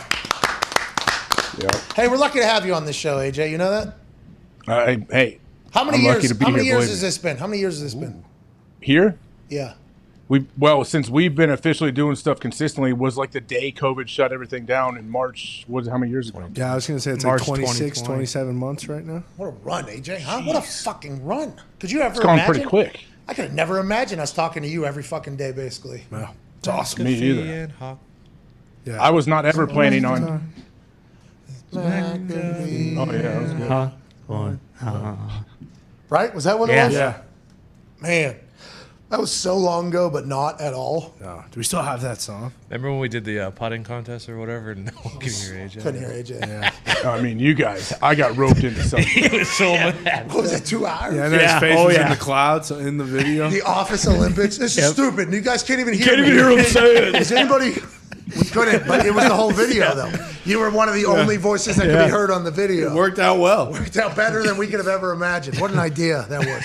I remember I ran up to do that. That was like at nighttime. Like, hey, you got to come commentate Office golf or whatever. And I Olympics, please. got home, And ran Office up here to do it. I remember doing it. Whenever I got done, I don't know who, my wife or someone was like, how'd it go? I was like, really good. It was awesome. It was like 2 hours. Oh, yeah. It's a long time. How many kids do you have? 4. So we appreciate the fact that you spend your day with us. Very appreciative of it. Let's dive into football. Steve Keim's joining us 1 hour from now, AJ. There's like big shit to talk about with him. Seems like there's a ton to talk about with him, right? Former player, too, former offensive lineman. Feels like he very much is appreciative of the players. They've gone all in over there in Arizona, feels like, around Kyler. Now, will Kyler remain? Who knows? But J.J. Watt and numerous other people brought into the desert to get that team off and running. I would wonder how nice it feels for Steve Keim to be empowered, it feels like, by the new ownership. Like the son took over the team or whatever, and it feels like they're going all in more and more. He has to be, that's a dream job, right? Yeah. If you have an owner that goes all in and you're an offensive lineman, you know football damn well, and you have all of the access to do whatever the fuck you need to do to get a winner, you bring in Cliff Kingsbury, which a lot of people judged whenever it happened. He was offensive coordinator for USC for like 3 weeks at the time. He had already been fired from Texas Tech, and they lost their last game to Baylor pretty bad in the Texas shootout down in Arlington, Texas. Yeah. On the call, Sean Kelly, AJ Hawk, and myself. Wow. We watched his last college football game, and the conversation was, Cliff's getting fired. Remember? We were like, are we breaking this on the air during this happens that he's getting fired because it was kind of up in the air? He gets fired, goes to USC, becomes a head coach in the fucking NFL. That's a massive decision that I guess is boding very well. He just signed a new deal over there. I mean, it seems to be set up perfectly, especially for Steve Keim. My bad. I do want to ask him, like, yeah, everything's set up. Everything looks great. Obviously, Kyler is a guy that does things we've never seen anybody do before. That also brings a lot of added pressure. Like, hey, you better win, and you better win right now. Yeah, there's some coaches that I've heard speak out of the building that have like, yeah, they're probably going to want to win, but not too much. You know, you win 10 games this year, and then you win 9 games next year. Like the natural thing is like, well, what's going on? Well, this same team was able to win 10 games. You guys win 9. It has to be on the coaches or whatever. I'm like, no. We should be trying to win fucking 60. You guys should be trying to win 16 fucking games. 7 at the time, 16 games. Now 17 games every single year. What are we even doing? He's, yeah. Sure, one team's been able to do it in the history of the NFL, but yeah, I'm sure my guy wants to go get fired after 1 year after the team gets worse or whatever. You know, those things really happen because people are thinking 100% professionally. Doesn't feel like Steve's doing that or Cliff, which is why I'm pumped. You know, it feels like they know the NFC West is fucking murder's row. Yeah. It's only going to continue to get better because of the Rams, they're going all in for at least another 2-3 years. They're going to go. The Niners are, they got a Deebo Samuel situation to figure out, and it feels like Trey Lance is going to be their quarterback with Jimmy maybe getting traded after he comes back healthy here in a few weeks, allegedly, early July. Not 100% how that'll pan out. But the NFC West is a problem, and they know it, and they're investing, and they're going all in. I love it. I can't wait to chat with them, AJ. I can't wait to see what it's like to be like, hey, you traded for Hollywood Brown draft night, and nobody heard about it. How the fuck did that happen, you know? With agents they obviously kept like the circle small who knew about it, but still, it's almost impossible for anyone to keep secrets now. So I think that is highly impressive. I don't know if we'll see something like that happen again. He's a former player, so I think he takes it from more like a locker room type feel. He was a stud lineman in college. I know that. Move bodies down there in Carolina. The whole thought though that, hey, I'm going to tell you I'm doing this, and we're not telling anybody else. Like, hey, this needs to stay in this room. Like, that's very much a locker room thing, I think, right? Like, hey, this needs to stay in this fucking locker room. This is not good for anybody if this gets out. Not a single person wins from this. Like, and by this, I mean, like, what somebody's thinking about a coach, or what somebody's thinking about a game plan. It's like, hey, this stays fucking in this locker room, okay? This cannot be out. What you see, say, and hear stays here, or whatever, is like literally as you walk out of a locker room. So I think him and Cliff being a former player as well, right? Mm-hmm. Yeah, huge. And they are definitely tied together. It seems like how they do, like they'll be viewed together, how that team does, whether they win or lose. And it feels like everybody always wants a pat on the back for what they're doing. So that's why, nothing ever, doesn't get leaked. Everybody wants to be like, yep, look what I did, look what I did, look what we did, look at this, and holy shit, this happened. So them being able to just probably in the room, like, all right, hey, with the ownership, here you go. With the Ravens, probably what? GM over there and Harbaugh, probably. Yeah. In the GM, it's like, hey, this stays on this conference call. They said like a couple weeks, right? Yeah. A couple weeks they were saying that was for. How? 2022, somebody would be pillow talking, you would think. You would think. What is the? There's a quote. I'm sure somebody there might know who said what. It's amazing, like what can be done if people don't care about who gets the credit. Oh, something like that. I think Einstein. Maybe probably. Gary V. Probably Aristotle. Maybe Gary. It might have been Gary. I'd say it's Gary over Aristotle. Could be. Yeah. Could be. But doesn't the Pope? Gary usually wants the credit though. No. He's got a good team. J-Rock, E-Rock, the boys. E-Rock. What? Does he have someone named E-Rock and J-Rock? Okay, J-Rock. It was Harry S. Truman. Ooh, give him hell, Harry. Wow. Not what you can do for man. Harry Trum. Not Einstein, turns out. Yeah. Truman. Einstein was thinking about it, though, I think. Probably. Let's go to the phones. Let's go to the 5 Energy phone line. I'm very excited for that conversation with the time. I mean, we just dedicated 20 minutes to a conversation we're having an hour from now. That's why this show stinks. That's why you shouldn't be trying to steal it. Steal somebody else's show. Only 32 GMs, though. The show stinks, dude. Yeah, there is only 32 GMs. So when one comes on, it is a big deal. And they're having success. Yeah. And they're fun. Yeah. Like, that's a fun team to root for. The Kyler Instagram post, I can't wait. Mm-hmm. What were your thoughts on him taking the photos off his Instagram? That probably sucked. Oh, no. What's going on? Do you immediately have to get on the horn there? How about when Eric Burkhart, then he put an entire letter out to the world. Yeah. He publicly leveraged the Cardinals. You remember that? That wasn't very long ago. That's before what's the crazy. combine. That was before the combine, right? Yeah, it felt like a very big deal at the time. 2 days before the combine, because Steve and Cliff are going to have to speak at the combine. Yep. So everybody was saying, "Oh, this was a leverage play because press is coming 2 days at the combine or whatever." That was interesting. It was interesting business. That's how they described it, by the way. Business has been done for a long time. We'll get it figured out. Kyler working out with J.J. Watt back in the building. Kyler putting Arizona Cardinal stuff back on Instagram. Not at OTAs. Does he live in Arizona full time? About 40 minutes away. Reported news, too, that Kyler wanted a deal done before the draft. And obviously that didn't happen. They picked up his fifth-year option. What do we know about reported news anymore? Okay? True. Honestly, reported news is very fast. In our world, I'm not getting into the real world. I assume there are people that have their own thoughts on that entire thing.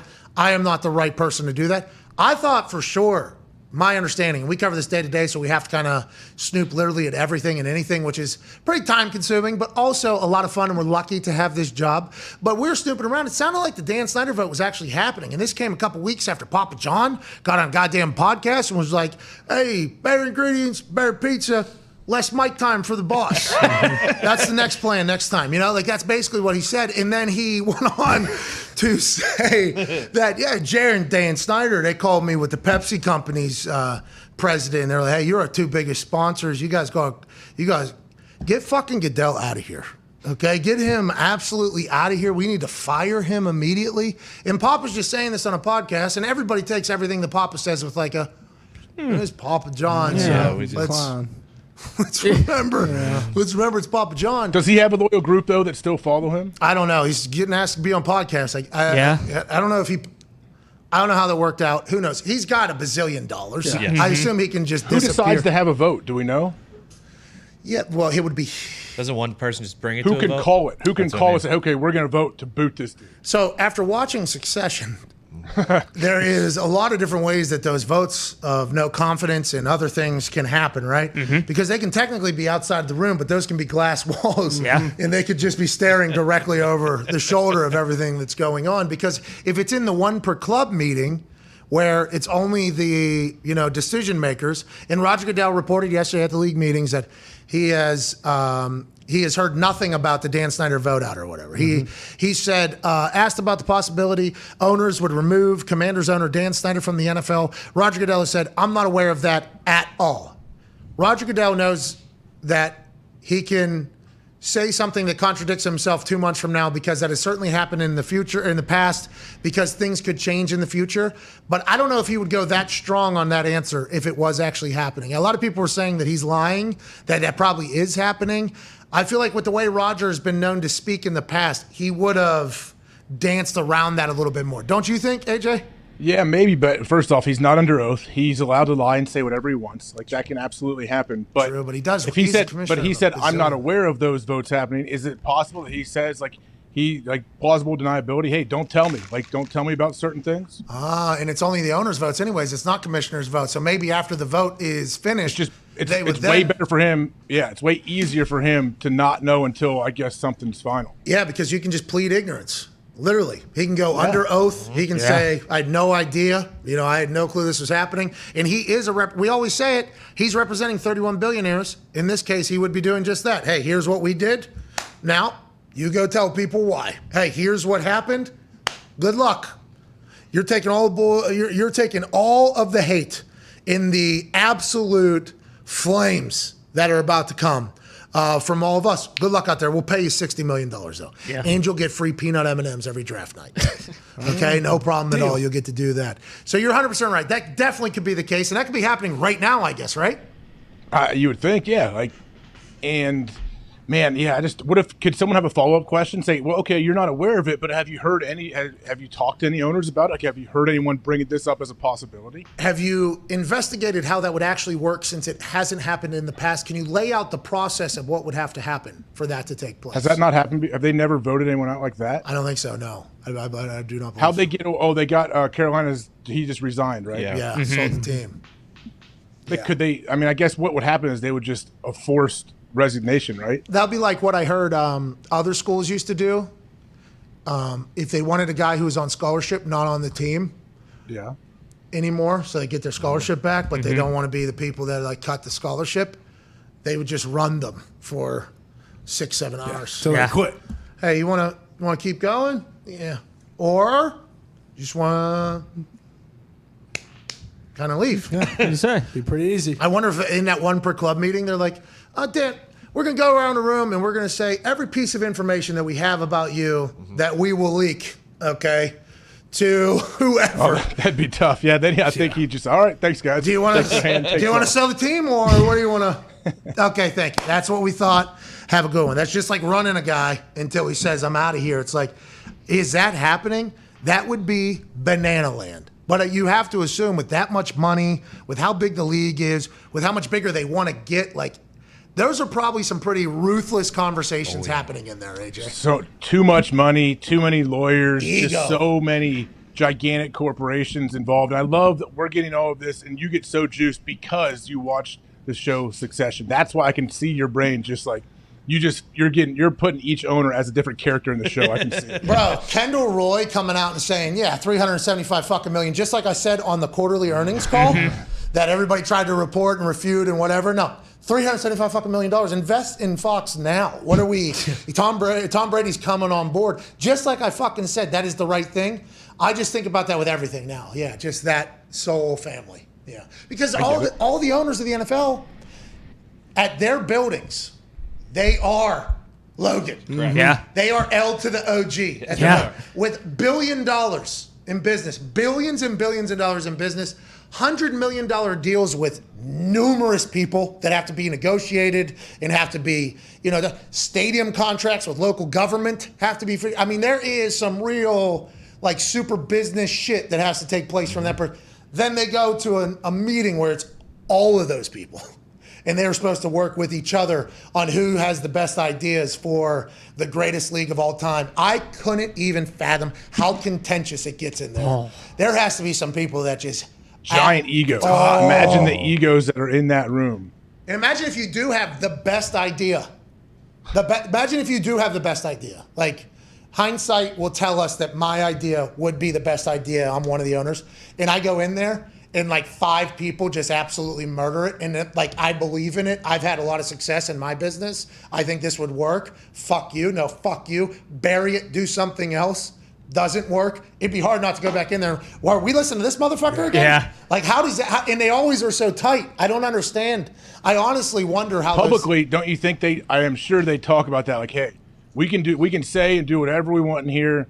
No hard feelings, whatever. It's all business. But when we leave this room, we have to show like a united front because the players. I'm sure they say, hey, the players would love for us to split up and start fighting. Like if owners start fighting other owners, then things could, players would find a way to wedge their way in and get some more power. So I'm sure they have to do that. That's why when Mark Davis was sitting down in his starter jacket with a backpack on a chair, and he said something that was different than what 2 other owners said, it was like, ooh, wait a minute. Yeah. Are they about to crap? Nope. They went right back into the room and were like, stand up the next time you're fucking in here and shut up. Go ahead, Tone. Don't you think owners probably before the one per club, if they do have an idea, they run it by like other owners before they go into the meeting to gauge the temperature? They on have it? to have a little focus and then, group. Like they go into the meeting knowing like, 10 guys are at least on my side. I could probably sway another 10, and then we see how we go. From it's politics. Yes. That's what politics is.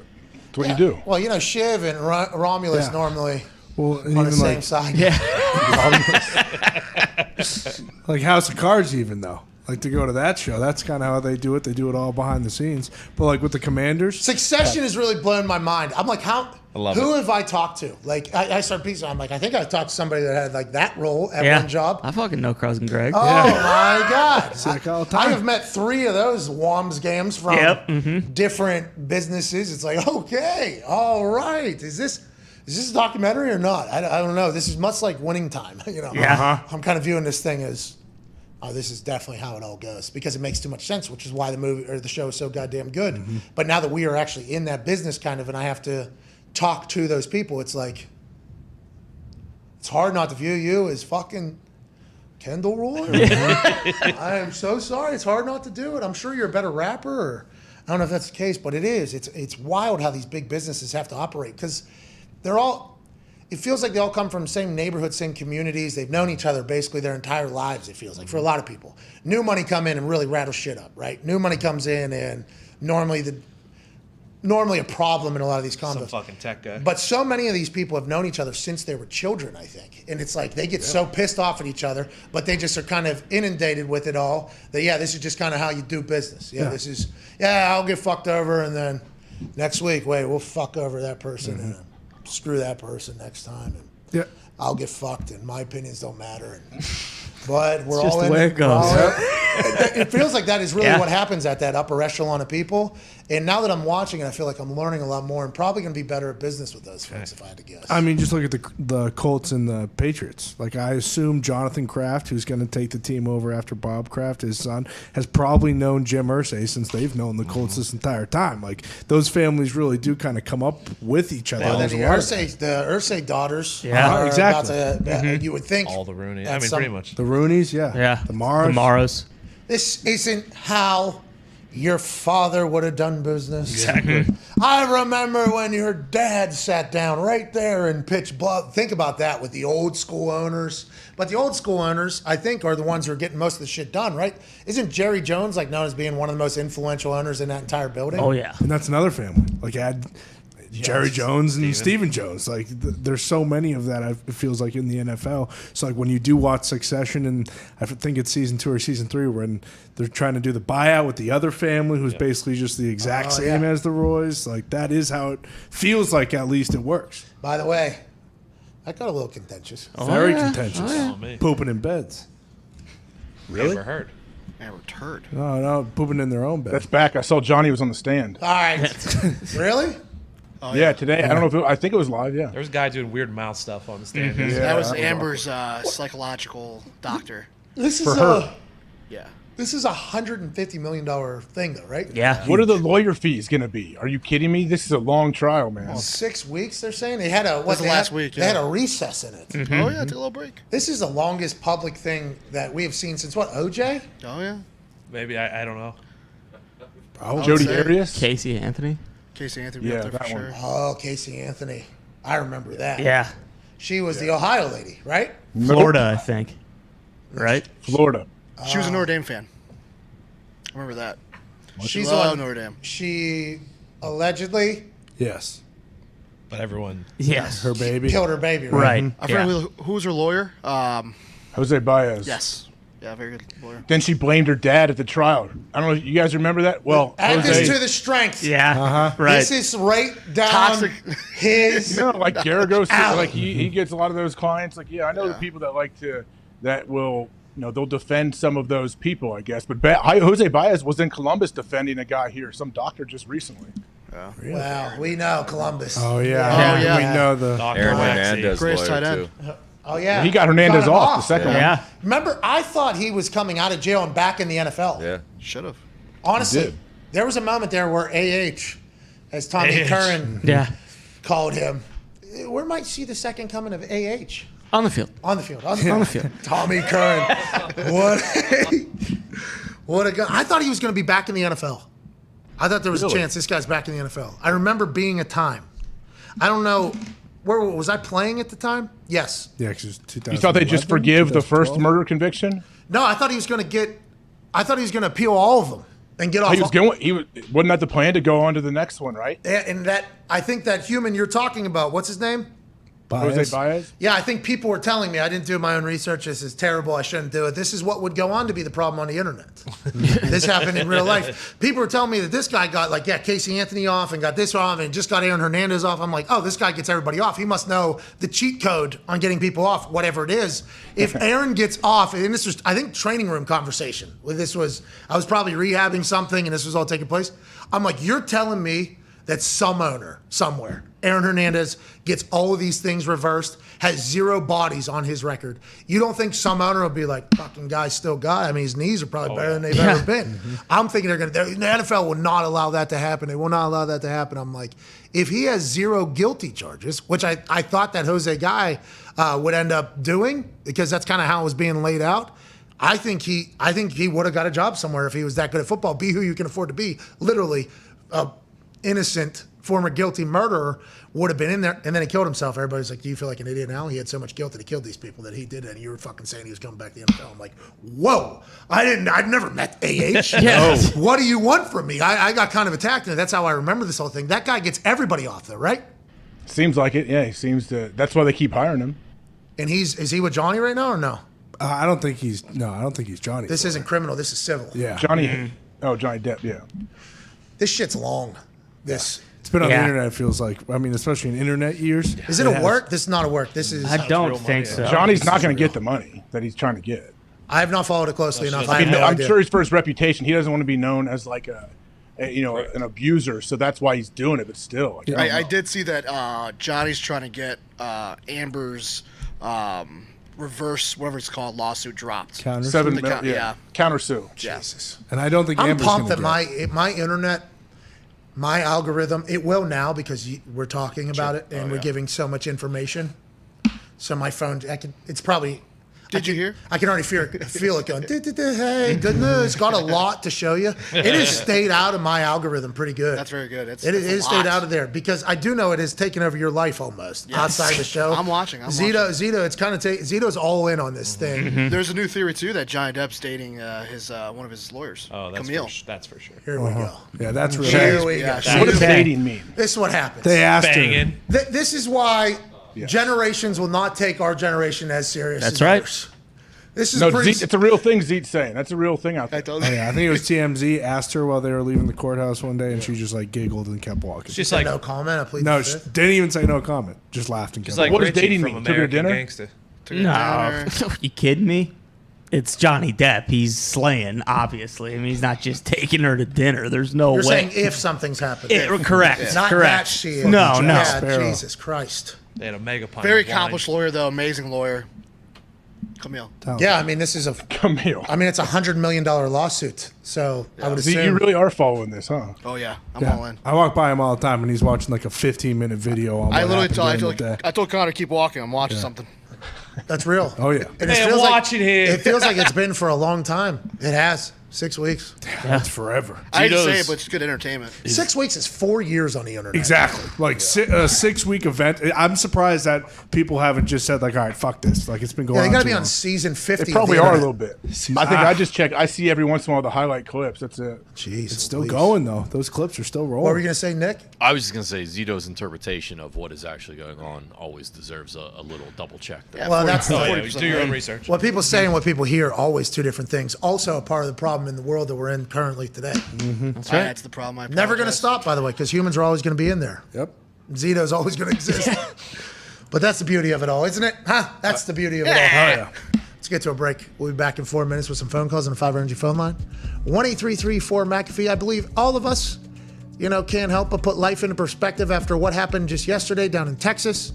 Nothing but positive vibes to the people that are deeply affected by that.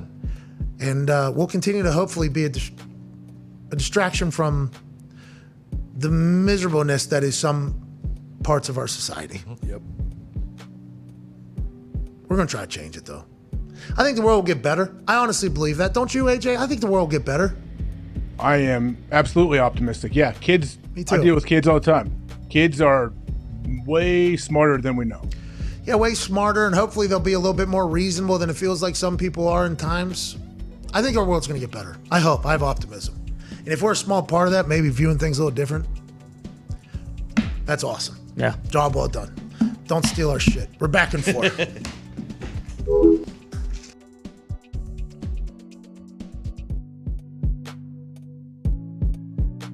Everybody assumed that the Packers were going to try to get some weapons, and nobody has heard from you since Davante Adams got moved to the Las Vegas Raiders. When that move happens, obviously we know the connection and the relationship that you and Davante have. You've talked about it on this show ad nauseum and how much respect you have for him. Did that surprise you? Obviously you're not going to be able to replace a Davante Adams, but how has that conversation evolved with the Packers from you, and what do you think are going to be the steps going forward? Well, we've had a lot of success with the second and third round receivers in Green Bay. You look at Greg Jennings and Jordy Nelson, Randall Cobb, James Jones in the third round, obviously Davante Adams in the second round. Those guys turned out pretty good. So I'm not sure. I think we're about to pick here in a second, but you know, it was a little surprising with Davante. Obviously, when I made my decision, I was still thinking he was going to come back. You know, I was very honest with him about my plans and my future and where I saw, you know, my career going as far as how many years I wanted to play. But I felt like, you know, he was going to be back.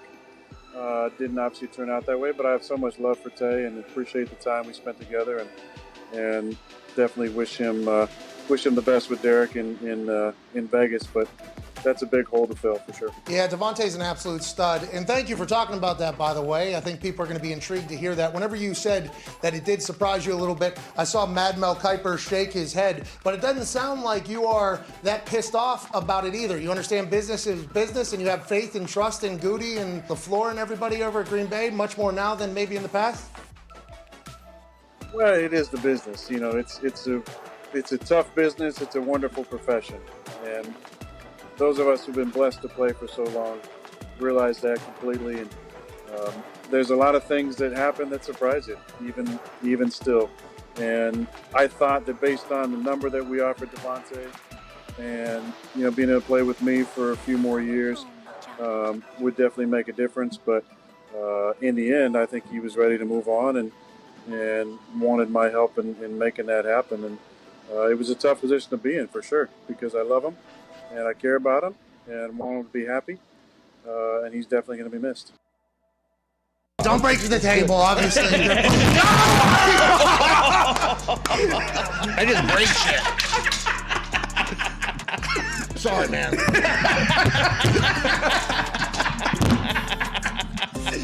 Somebody came sprinting behind the barrier and tried to spear him. I fucking dare somebody.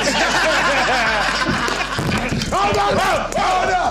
I dare the next fool. Ass kicking. What? Saudi Arabia. What? Riyadh. What? Taking a jet plane. What? All the way there. What? All the way back. What? On the way back. What? WWE champion. What? Hey, you see? Hell yeah!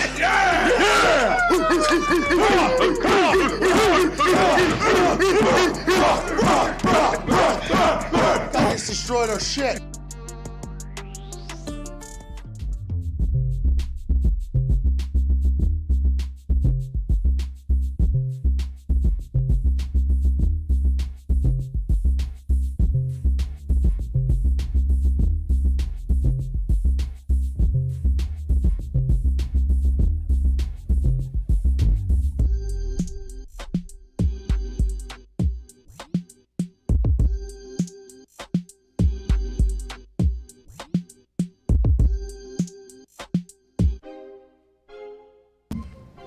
Hey, welcome back to the show. Old Diggsy with the pick for the 15% off sale at the store. Tony. Hey, Tony. Good hoodie. You run cold, I believe, so a lot of hoods. I do run a little cold. I am soft. No, not soft. You just have a different body temperature. And soft. Well, I mean, yeah, I just don't want to lump in everybody that gets cold as Oh, being yeah, soft. sure. I think just people have different right. body temperatures. Yeah. What do you set the house at? House is like 67. That's very cold. I like to be cold. Yeah. And then like just put some stuff on. Oh, okay. I'm always hot at all times. Set the temperature. How about you? What are you, AJ? What are you? I am usually, always. I'll sweat through whatever I'm wearing. Me too. Why is that, you think? We're just very efficient. I don't think my body, your body, much different. I assumed. I thought We drink a lot of fluids, though. Answer. You drink a lot of fluids, you sweat them out. Okay, so that's why I'm always uncomfortably hot, too? I don't know about What's that. your house set to? Well, Sam. You have Sam, zones? It's cold. So she would like it to be, like maybe Miami in July. Wow. Okay. Okay. 70, what number? Like 70 what? And 92 76. degrees. Whatever it could get to, she's with. If the house could get to 80, she would. Like, if it could technically get there, I think she would be okay with that. Runs cold. Don't think she's soft, though. Just knows that she's runs cold. I would like it just to be, hey, give me, like, I don't know, fall, in the house. 62. 65 to 70, I think is good where I'm at. So we definitely have quite a situation. But windows fuck it up. Windows, they bring the sun comes in, cooks the house. Then you put the cool or the heat. That's all. I feel like that is in every house, though. The temperature conversation. Yeah, for sure. Impossible to moderate and monitor and keep consistent, too. They need to figure that out. Yeah, cannot regulate it at all. Especially if it's a hot day, like you said, and there's windows. I mean, you might as well set that thing to 61 because in those areas. You're having cocktail at the house by yourself. Yeah. Couple whiskeys. What? You got that thing set up nice, huh? The house is just like About 65, 67. Oh, how nice is that? It's beautiful. But I'm the same way. Like, if I'm at home and I'm setting it at that, like, I probably have sweatpants and a sweatshirt on. I don't wear sweats. I'm always in shorts and a tank top. Let's get to the phones. Oh, it's a breaking news. Oh. Vrabel's beating up something in the Tennessee Titans gym. Oh, yeah. Right now, Taylor Lewan is on-site reporting. Mike Vrabel is boxing against a round heavy bag. I do not know the proper technical terms. I do know he's throwing lefts and rights and an uppercut like he's Tyson Fury. The coach of the year, Vrabel, knows that Harbaugh might be pissed that the boys are on the logo, and he's throwing bombs around the boys at Tennessee. AJ, your thoughts on this Ohio guy staying sharp just in case any motherfucker can get it? I absolutely love this, and I love that I am fairly confident Braves has no clue that Taylor is filming him, especially he did not know that Taylor would be posting this, I'm guessing. Or maybe Taylor, he is a smart enough guy. Maybe he checked it with him, but Braves should have a good comeback. I don't think Taylor checked it. This seems to be an ongoing thing between Vrabel and Taylor Lewan. It is called a wrecking ball heavy bag. He's fucking wrecking. He's fucking wrecking it. He came and knocked out a wrecking ball in front of all the boys in Rome. The staff in Tennessee, you see, he'll send you right to CTE. All right. That's why this show can't do anything. That's why we can't get right. Vrabel is staying sharp. If a coach wants to get some, they can fucking get it. If somebody on the other team happens to stumble into the sideline, give him an shove and not apologize properly, look at that uppercut to the jaw. You wearing a helmet, I don't care. It's probably round 12 too, Pat. That's the thing. This isn't just his warm-up. He's probably been doing this for 45 straight minutes. He's got the long basketball shorts on, long sleeves with a vest. Let's go ahead and sweat this thing out. He's got the reach advantage too. On everybody? Yes. How many, you think he's got top shelf and bottom drawer there in the mouth? He's got everything. Yeah, you think he's between rounds? You think this is what, round 12 you said? I mean, Braves may not spit anymore. I know guys that are, good enough to spit. Yeah. Just guts it. Yeah. Mouth can't get dry when I'm just swallowing Copenhagen. What? Bang, pow, bang, pow, bang, pow. What round? Are we doing 45 seconds on, 15 seconds off? What are we doing? This is awesome. He would win the fight of all the coaches, right? Yes, for sure. Got to throw Dan Campbell in there. That's the only. Younger, similar body types, similar mindsets, similar leading styles. Yeah. Drinks a bunch of coffee too, so he's jacked up all the time. Now I don't think this guy is in those two's level because they were tight end and linebacker, but new coach Kevin O'Connell was like 6'5", fucking 230. He's quarterback. That's what I'm saying. Yeah. I think Vrabel would be very pissed that you even did what you just did. I said it wasn't on their level. No, I know. We'll clip it. Yeah, he won't say it publicly, but when he listens to this, I think he'll have respect that MCDC is on the list. Vrabes wins that one. I think so too. No offense to MCDC. I mean, Vraves, I feel like is just, he's, I don't know MCDC as well, but Vraves is definitely one of those guys where you better kill him because he's not going to quit.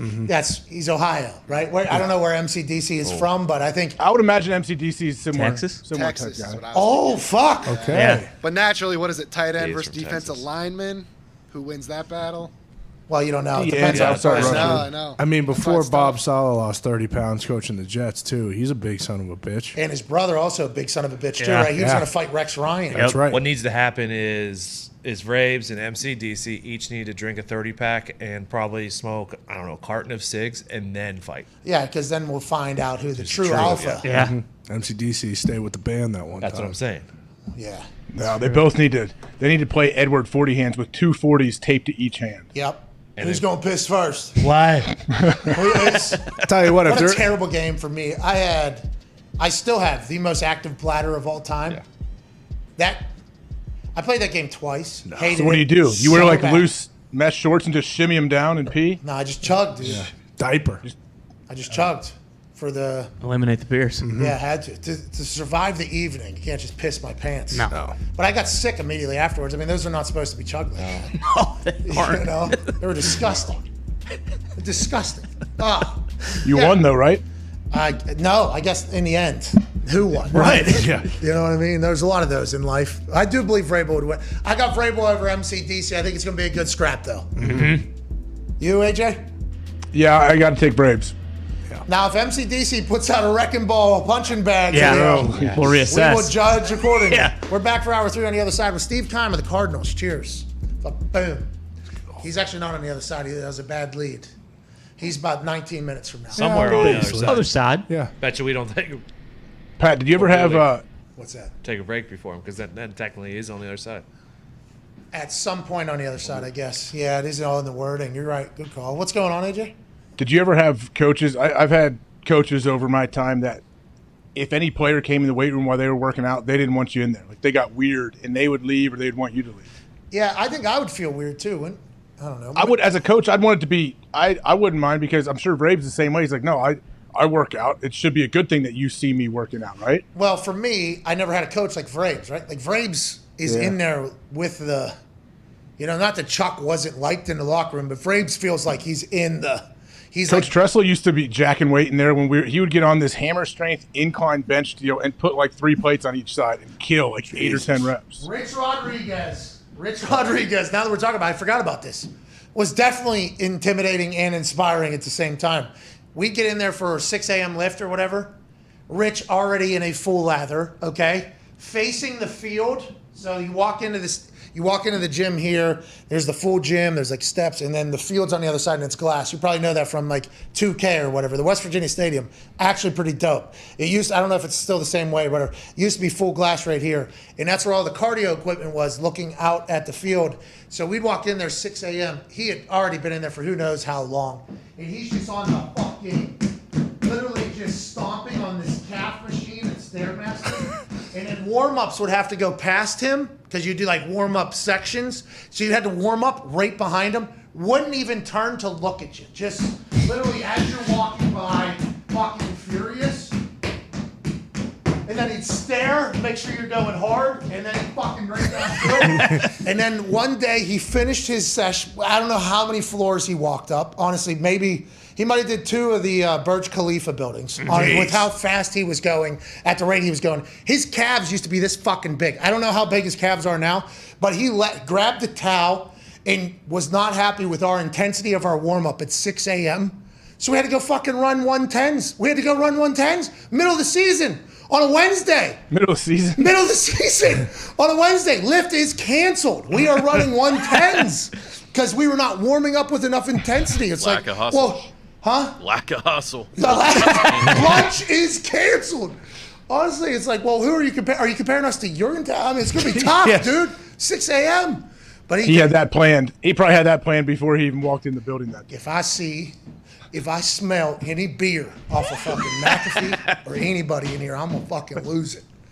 But hey, I'll tell you what, it did. Now that you mentioned Tressel being in there and me thinking of that, like everybody was, hey, it's like, this is our coach. He will beat the fuck out of any other coach if he had to. Yes. This guy will. So we should pick. You're right, 100% motivating and inspiring. I would assume Vrabel. That's why he's probably the new guys are in there. So he's like, let's get the power on this punch too. Let them fucking know. You know what I mean? If anything needs to, let these guys know I still got the hands. Played in New England. Not the Oculus. We've seen Bill. He's lifting weights. I'm sure back. Not in with the 2000. team though. That's the thing. Well, from the Eagles practice, I believe that was with the team. So he's just getting in there and squatting with the squad. Yeah. GM and the head coach in there squatting. That's awesome. That'd be awesome. Yeah. Awesome. All right, let's get to a break. We'll be back in like 2 minutes. Hour 3. Steve, I wonder if he's lifting with the boys. Steve, Definitely. former offensive lineman. Probably. Pushing weight. I bet he is, huh? Yeah, of course. Why wouldn't he? Well, if he's not with the boys, he's with Blake Shelton. Yeah. Did you hear about this? Schrags, Emmy winner. Schrags told us Steve Keim went on tour with Blake Shelton. Did he? Can't wait to hear about it. I saw Steve Keim at a Blake Shelton show at Ohio Stadium however many years ago, right before COVID. You did?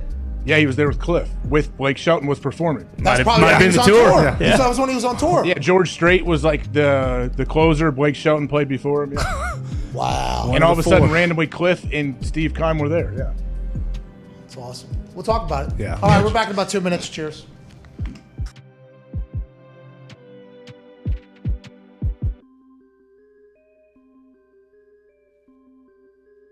The moon and go, wish you was dead from that ledge, my friend. Jumper. We could cut ties with all the lies that we've been living in. and If you do not want to see me again, I would understand. that's what I'm gonna do at How It's Moon. Just slide on my knees with the guitar. How at the Moon is just pianos usually. No. You wouldn't get it.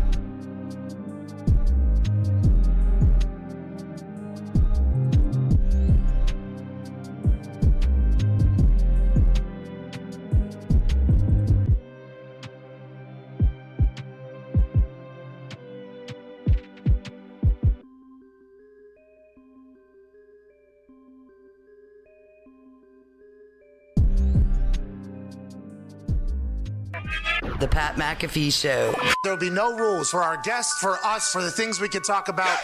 Speaking his mind I've never had a problem expressing my opinions or my thoughts or anything like that. while being relatable. I haven't had that manufactured fake ass celebrity that a lot of people have whenever they go on those big networks. I've had a chance to really build my crew, build my following, build my audience. And ridiculous. What am I supposed to do? So I'm supposed to look at something that I can definitely afford and say, nah. Is that what I'm supposed to do?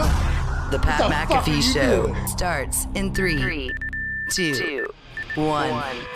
Hey, welcome back to that show. Hour 3 on this Wednesday, March 25th, 2022. Shall begin immediately following this beat drop from a musician named Twine.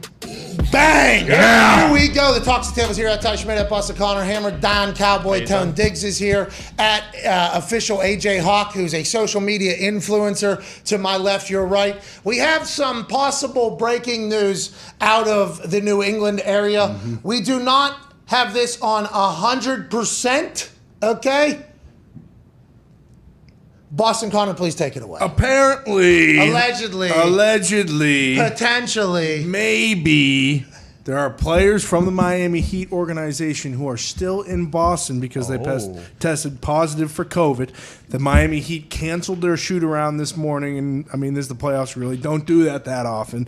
And also, for the first time, the Celtics are favorites by 2 points in Miami tonight. So there might be some players out, some trainers out maybe, possibly some coaches, but there's definitely something going on in Miami. So I've said this before, hammer the Celtics right now. So back on the COVID is still existing beat. Mm-hmm. Jeez. Huh? How about it? Not great. Game in Miami. Game in Miami. Players potential trainers, coaches, whoever of Miami Heat still in Boston, not able to travel due to them probably having COVID. Is that what's being alluded to here? Yeah, that's what. And how do they have to test negative to travel? How's this work? I assume that's probably how. But remember with Al Horford was at the morning shoot around the day that he missed the game. So did they test positive before they left Boston 2 nights ago? Did they test positive when they landed in Miami and then they had to cancel the shoot around today? Because I believe it's 2 negative tests, like 3 or 4 hours apart. That's what happened with Al Horford. So he only missed 1 game. So, I mean, there's something going on, though, because they were 1.5-point dogs in Miami. They won game 2 in Miami, and they were still dogs then. And now, out of nowhere, they're favorites in Miami. Does make sense. John Diggs has a question. I could be wrong. I am checking right now because I believe when I looked at the odds yesterday, they were -1 in Miami. But I could be wrong. I'm checking to see right now like how much it moved. Follow up. Connor got this from somebody he knows in New England area. Yeah, got it from someone that we know in New England. However, a lot of verified accounts have now been sent into same said person's group. So there are definitely people reporting that something fishy's going on down there. How many people? How many players? I don't think anybody knows that number, right, No. Connor? Aren't the Heat already dealing with injuries too? Yeah, Hero missed the last game, but they got to rest some of the other guys who were kind of banged up in the fourth quarter last game. Yep, it's a wild thing because COVID, right? Not even being chatted about. Not really. Not getting into it. We didn't think they were testing though. Yeah, with the playoffs, Yes, it's self-reported, and then is it close contact? Then have to take tests, and then who's deciding who all gets tested, who all is out?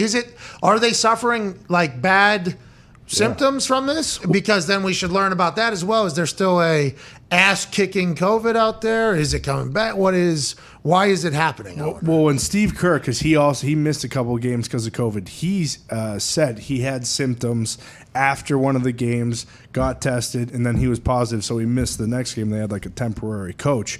I don't know if the Al Horford thing went that way because he seemed fine at the morning shoot around, like I said, and then he missed the game later on in that day. So, and there's still some like the NHL still wearing masks and some of the media in between periods having to do it. So it's just, I think we're still in this period of time where I would like to know what people know. If I'm in danger every single week when I'm in front of 12,000 people, high-fiving at least 200 of them, should I be thinking about it? If you know any other information, or also are they just, are leagues just going to do this for the entire, like forever? Like, hey, just to be super safe. We never know. Could be flu, could be this, could be that. Is this a new norm that's going to happen in life, I wonder, AJ?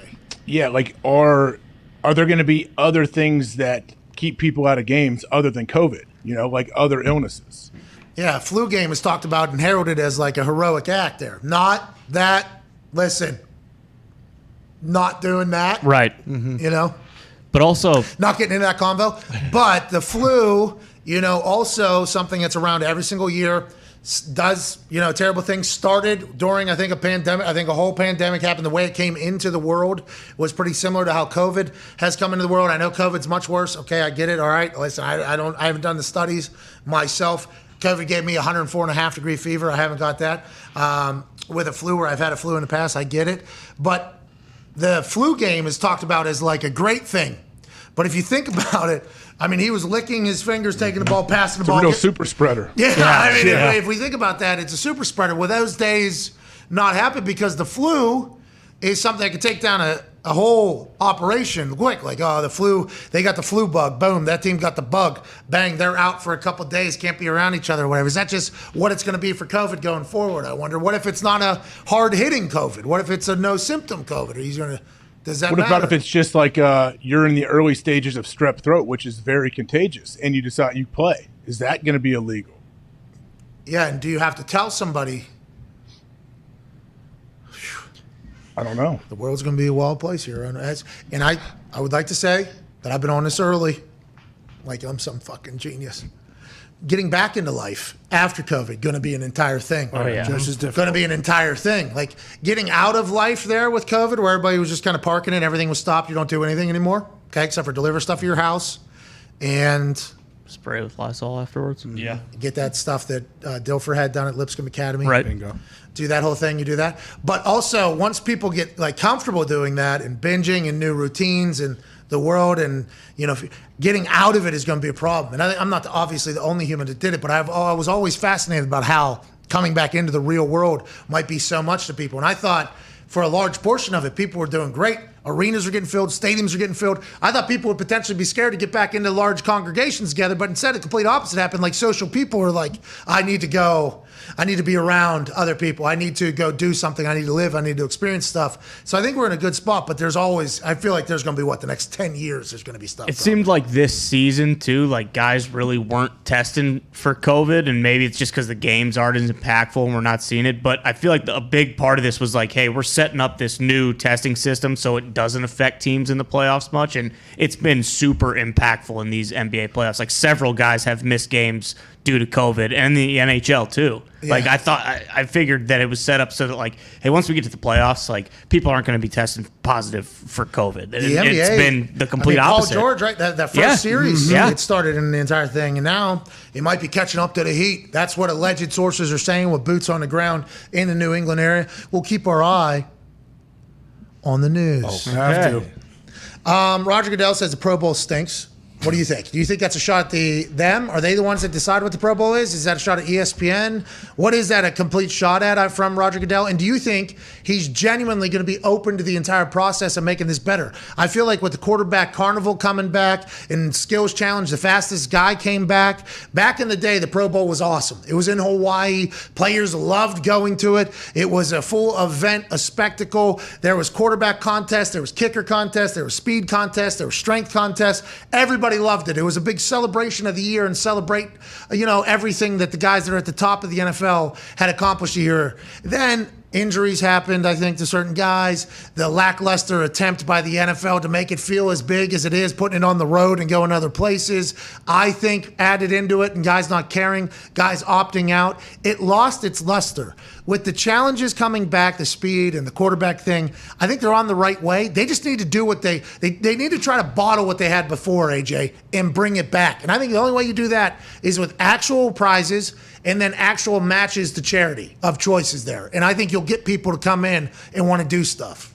I think your plan absolutely, I think, is the only way to go. I don't know exactly what that looks like, but yeah, you got to have real money where the guys are all going to want to get in there. Or at least the majority of the guys want to get in there and compete and try to win that money, and then they know it's all also matched and going to charity. It's good for everybody, I think. But I think didn't Ian say maybe move to have a 7-on-7 game or something? I don't think that's the answer by any means. That has been shot. That'd be worse than the actual game. That has been, absolutely buried in our office. I think every time we've actually tried to think about it, because one-on-ones in practice when dudes aren't giving effort is terrible. Is absolutely terrible. They can pick whoever tries harder is going to win. And if they come to an agreement of, hey, we're both not trying, I mean, it's like you might as well it'll be even worse almost. I think honestly, you know what you could do now too? Like I just thought of this. I just got the vision of old school gladiators with the tennis ball shooter and you're running through, like you have two teams competing with each other, just like American Gladiators almost. Now, guys can definitely get hurt in some of those competitions. We know that, but put a prize. Just more things like that. Put a prize into it. I think if you put a prize with a charity match, like guys will be more likely to give an effort if they know they're going to potentially win $500,000 in a $500,000 donation to thing. And everybody has their own foundations too. Maybe it could go to the charity of your choice. Oh, absolutely. Hey, absolutely. By the way, yeah, that's. You just got to watch it, make sure that it all checks out. Yeah, I remember that article. That was. I mean, people have always try to take advantage of stuff like that. So much money some people are raking in off of charity foundations. Nonprofits? Yeah. You work for a nonprofit and you make $1.6 million a year? Bro, so like the Pat McAfee Foundation that we give scholarships to children and military families, 100% of the money goes to it, obviously, right? 100% of the money goes to the thing. And we were running it. And somebody came to pitch us an idea that had run nonprofits in the past. And the way they were laying it out, like, okay, we'll spend 20% on this for events. We'll spend 14% on this. We'll spend this. And then how much is going to the thing? They're like, well, probably about 18 to 19% of the money will go towards the thing. It's like, well, that seems like that's a little bit backwards in the entire, but yeah, but that 18, 19% will be way bigger than what the 100% of you're given, because the amount of it's like, oh, so that's how they sleep at night, probably. That's what they think they can take it to a bigger level. It is wild. Joining us now, This feels like a charity donation to us. Hell yeah. There's only 32 of these jobs in the world. Biggest league on the planet, highest rated league on the planet, only growing and getting bigger. Only 32 people get to decide who is on a team, who is not on a team, who gets a chance to chase a Super Bowl. And this guy's been doing it in the desert for some time at a very high level with a roster that's stacked and what seems to be an owner that's ready to go all in. Ladies and gentlemen, the general manager of the Arizona Cardinals, Steve Dahn. Yeah! What's up, man? Fellas, what's shaking? Hey, thank you for joining us. This is awesome. I mean, I know you're in the middle of a lot of shit, OTAs, league meetings. The fact that you stopped by here, we're very appreciative, man. Yeah, absolutely. Always been a big fan of the program and excited to be on. Do you think the fact that you played football is like a massive advantage at the GM position? We were talking about you last hour, and obviously there ain't shit to talk about May 25th, 2022 in the sports world, the NFL world. But just thinking about you being a player and Cliff being a player, and it seems like you two have been kind of attached at the hip. Do you feel like that has affected and helped you in your role of GM? I think sometimes, Pat, and I would say it's more so in the locker room dynamic, player evaluation side of it. I always sort of equated it to like a boxer. Like, how can you describe what it feels like to get punched if you've never been punched? You know what I mean? So if you've been in the trenches and you've, played with combination blocks and went to the second level and gotten your ass kicked from time to time, you know what it feels like. And I think it helps you a little bit in the evaluation process to be able to, a lot of times guys are hard on players. And I think too hard, where there's too many of these guys playing in the NFL and you have to find something you like about their skill set. Wow. So do you think like when someone is scouting people, like say you send your scouts out to do reports on so many players, are you trying to encourage your guys, hey, show me like what's good in these guys, what I can do, what we could bring in, and these guys how they could value our team instead of just knocking them? I feel like that's kind of a good point. All we do is try to figure out what someone's weaknesses are. Yeah, and that's what I try to tell our young scouts all the time. That board goes fast, and the AJ Hawks are gone by the 15th pick. So you have to, as you get to the second and third round, guys have holes, and you got to find what you like about those players, whether it's their mentality, their toughness, tackling in space, whatever it may be. You got to hang your hat on something. And to me, that's where the really good evaluators in our business sort of make their hay. Is in those middle to later rounds where they can find those gems. I think you also, because you're a former player, you're okay with, hey, let me go get an established player. Like, I'm all right with getting an established player because I think a lot of players have seen, there's a lot of guys that try to make the NFL and it doesn't work. There's a lot of hype that comes with a lot of guys for whatever reason. It doesn't work in the NFL, whether it's the money, playing against grown men, whatever the case, being a full-time job. Some people just don't transition. You guys have been in the veteran market a little bit here over the last couple of years. How much fun has that been? And I assume the owner, the son, Michael? Yeah, Bidwell. Michael, yeah. Michael Bidwell, now the new owner, it feels like he's like, hey, whatever you need to do, however you want to do it. This has to be like a dream situation, right? Especially with your football IQ and your knowledge over there. No doubt. I mean, to work for a guy that's just passionate, he grew up around the game. I mean, he was a guy that was, cleaning up jock straps in training camp when he was a kid. His stepfather, Bill, was the owner, and he just gets it. And he is extremely aggressive. When we talk about going to get players, obviously you've seen the videos before. He'll fly his plane and go get them. And it's great to have that kind of passion, again, in a guy who comes to the office every day. So it's been fun. Plus, I live in paradise. I mean, being a PA guy, a lot of the friends back home are like, you like it out there in that Arizona? I'm like it. I haven't shoveled snow in 25 years. That round mound AQ Shipley says the same thing. I'm like, you're soft. You're living out there in the desert or whatever. He says, call me soft. This fucking place is the best place on earth. He's the reason why I went out there a few times. I love Phoenix. How much of that are you selling to players when you're trying to get them to join the Cardinals? Because right now, it feels like we're entering an era where it's almost free agency for some of these vets. Phoenix feels like a desirable place for a lot of guys. You have to know that and acknowledge that, right? No question. And that's a built-in, advantage that we have. I mean, we know some of these cities have to pay guys to say yes. We don't have to. We can get some of the guys on one-year deals that are trying to make it and try to prove that what their worth is. Yesterday, we signed Darrell Williams, a running back from Kansas City. Hey, here we go. Here we go. Hey. And then, guys like J.J. Watt, just go down the list of the players that have come out here who have fallen in love with the Valley. Again, it's a tremendous place to live. I mean, being from PA, man, I feel like I'm on vacation every day. Well, you got a good tan. Hey, the head looks good. You know what I mean? The head, they got a good tan on there. You got a good, The thing is, every time I watch your show, I have hair envy because I look at Boston Connor, and I love that mullet. Oh, thank you, Steve. Look at that. Appreciate that. Hey, you could grow the opposite, I think, right? Could you right now? You could get Oh, yeah. It would be the Costanza deal. All right, let's talk about the roster that you have. You guys were able to make a trade on draft night that nobody knew about that was allegedly in the works for a couple weeks. How did that play out? How did nobody find out about that? And was it accurate that that deal would have not worked if it would have got public? How many people knew, and why did you say we need Hollywood on our squad? Yeah, as far as I knew, it was me, myself, Eric DaCosta, the GM of the Ravens, their owner, and our owner. And I think it goes back to the less people that know, the less chance it has to get out. In today's day and age, that's pretty rare, as you know. The trade made a lot of sense for a number of reasons. For us, obviously, is wanted to get another deep threat, a guy who can take the top off the defense, 1,000-yard receiver, and then obviously the built-in chemistry that it already has with our quarterback. Speaking of your quarterback, let's do it. Hey, Eric Burkhardt, 2 days before you got to hit a press conference at the Combine, releases a great piece of content. Mm-hmm. Not a screenshot of the notes section. Actually had a header and everything in there. Laid out what Kyler has done for the Cardinals, what they're expecting for the Cardinals, what the Cardinals can do to make said letterhead go away. Then you answer and Cliff answers and say, hey, business, we'll figure it out. Instagram. Kyler takes off. He took off fucking everything he had of the Cardinals. We had to cover it, day-to-day conversation. We're like, oh, well, this is obviously becoming something. He's not at OTAs now. So now the full conversation is the Kyler Murray-led Arizona Cardinals have been very successful. Obviously, you've been leader of the Cardinals at the same exact time. You guys have said, he's our future quarterback. He's our future quarterback. He's in our plans. He's electrifying. We all know that. Where does that stand? And do you just assume that that'll get figured out like businesses in the NFL?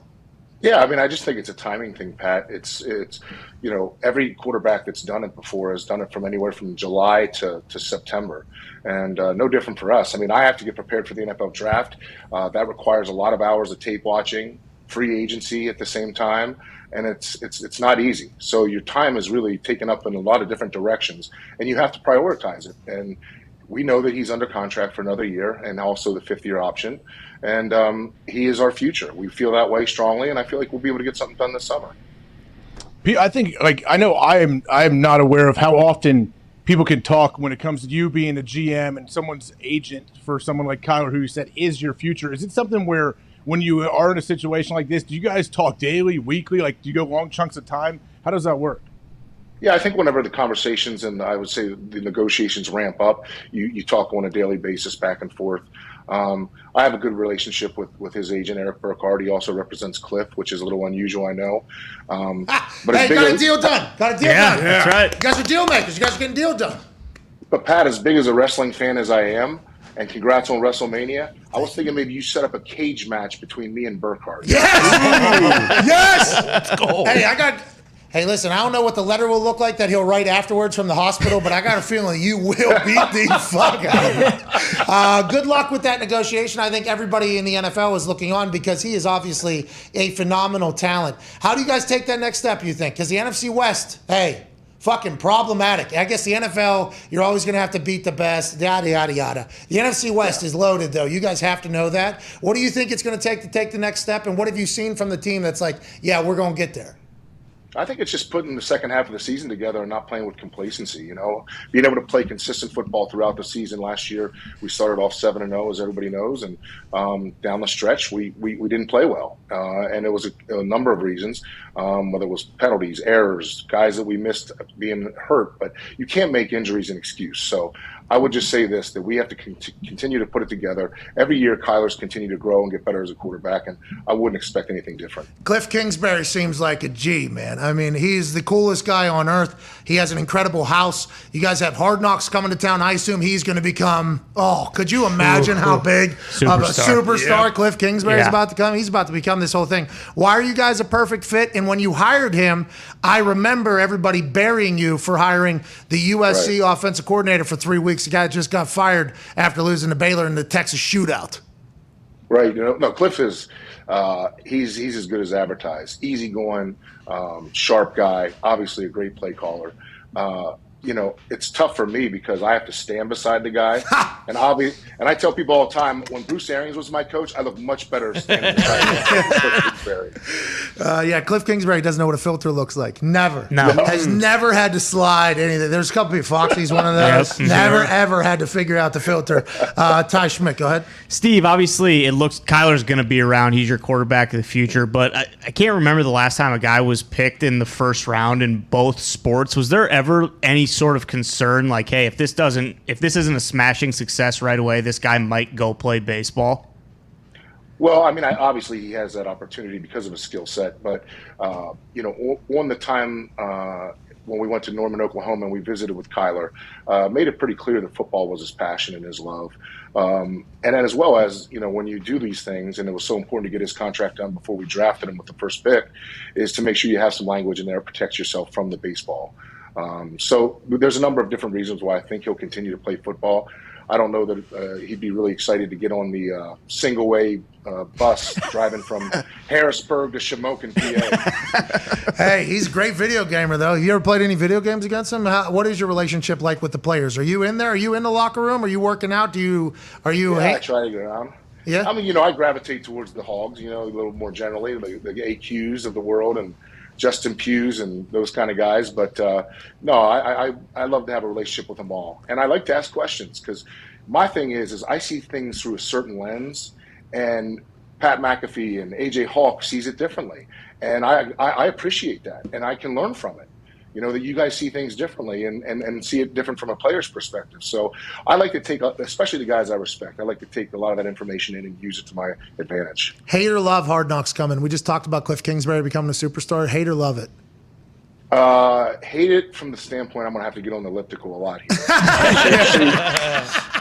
I'm gonna have to cut the pizza down. I'm gonna have to get in shape to do this. Hey, throughout that season too. I mean, it's only Thanksgiving. Then there's a lot of. I know. Yeah, I know. But they do such a great job of telling the story. Like last year with the Colts, I was watching along. It was great to be back in the building. But obviously, the Colts don't have success, and there's that Hard Knocks curse. And old school football people, they're it's already hard enough to win games. I think it's great for the brand of the Cardinals, which I feel like you guys do conscientiously think about. Yes, I think it's obviously great for the brand. I think it's great telling the story about our players and different staff members that I think are so gifted and talented. And I don't think it ever hurts to put extra camera in somebody's face to try to get the best out of them. Oh, because they feel obligated. When it's no different from like if an NFL scout walks out to practice, the pace and the tempo might be a little bit better.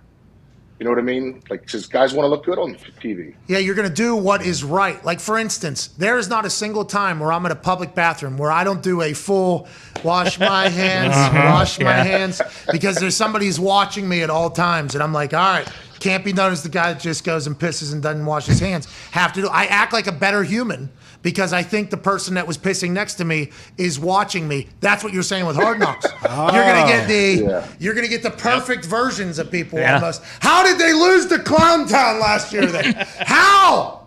Can't have it. It's not about me. That's impossible. Anyways, accountability helps accountability. I think so. And what is the culture over there? It feels like got a lot of cool dudes. And I remember, it's good. Yeah, is that something a nice mixture of veterans, young guys. I've enjoyed that because generally, and Bruce Arians taught me this, when you have enough young guys around the real veterans that can really play, those guys early in their career learn how to be pros, usually by Thanksgiving of their rookie year, because they watch all the other guys lead and work and how they prepare. So that's why having J.J. Watt around and bringing him out of the frozen lake he was in Wisconsin that offseason where there was no leaks at all. Like, that's a great pickup for everybody, right? Not just he's unbelievable. Yeah. Because he grabs everybody and he makes them go work with him. I mean, the guy's in here at like 5:30 in the morning and spends basically the full day here. J.J. Watt. Every day. That's J.J. Watt. He's also golfing out there, which you guys can also sell. I mean, his golf photos. Oh my God. I feel like he's in 4 different, like, planets. There's, like, the greenest grass, Then there's a goddamn mountain. Then he's playing in the middle of a desert. It's like, where are you? Oh, this is just Arizona. I'm like, fuck. Wow. Of course. That place seems amazing. Go ahead, Connor. Yeah, Steve, do you feel as though your GM style has kind of changed since when you first started doing it? Just because, you added Nuke, AJ Green, Erdster in the season last year, now Hollywood Brown. Is it way less building through the draft than it is today, you think? I think that's a great question. I think partly adding the veterans and making some trades that you feel like are impact trades are something probably that I've gotten I would just say more excited about because of the fact that drafting players is always forecasting. You don't have to forecast with J.J. Watt or DeAndre Hopkins or Chandler Jones or Carson Palmer, who I traded for my first year. You know what they can do on the field. It doesn't mean that it makes you a great team. I mean, obviously you develop talent and you put a roster of good players in a locker room, but chemistry is a big part of it, and you guys know that. And until you come together as a team, as one, it really doesn't matter. How do those big trades start? Like you mentioned Carson Palmer. I would imagine, like, do you make a call? Do you send a text? Like, do you set it up months in advance? Like, how does all that work? Some of the whispers start, AJ, and you call the Raiders and see if he would be, really available. A lot of times agents will give you heads up that the team is willing to trade a guy for the right compensation. So Bill O'Brien and I worked on the DeAndre Hopkins deal during the pandemic, which was a little unusual. But they're fun conversations to have. Jeez. Yeah, thank you. Whenever the entire universe goes, they just got D-Hop for a bag of balls. Yeah. Like that has to be the ultimate compliment as a GM. Oh, right? yeah. Like that's the best compliment as a GM that you could potentially have. And D-Hop, obviously, and Diggs just texted me about this literally right now, and I apologize for doing this, Diggs. You wanted to bring it up, but it's a great conversation right now. He changed your team immediately. Felt like him and Kyler had a connection like that. What great find, what a great deal, what a great addition to your team. Felt like he fit it culturally, shifted everything, took over almost. Games were just like, hey, the largest hands in football will go get the ball. Kyler loves him. As soon as he gets hurt, okay, the whole team looked different. The vibe looked different. The on the field looked different. I assume behind the scenes felt different. And that was in the most important time of football that you've already chatted about. You miss him now because of the suspension. It's a two-parter. Were you surprised by the suspension that it came, or did you know about, does the league keep general managers and such informed? And is that why the Hollywood Brown trade is such a big deal? Because as soon as you lost D-Hop, your team looked completely different.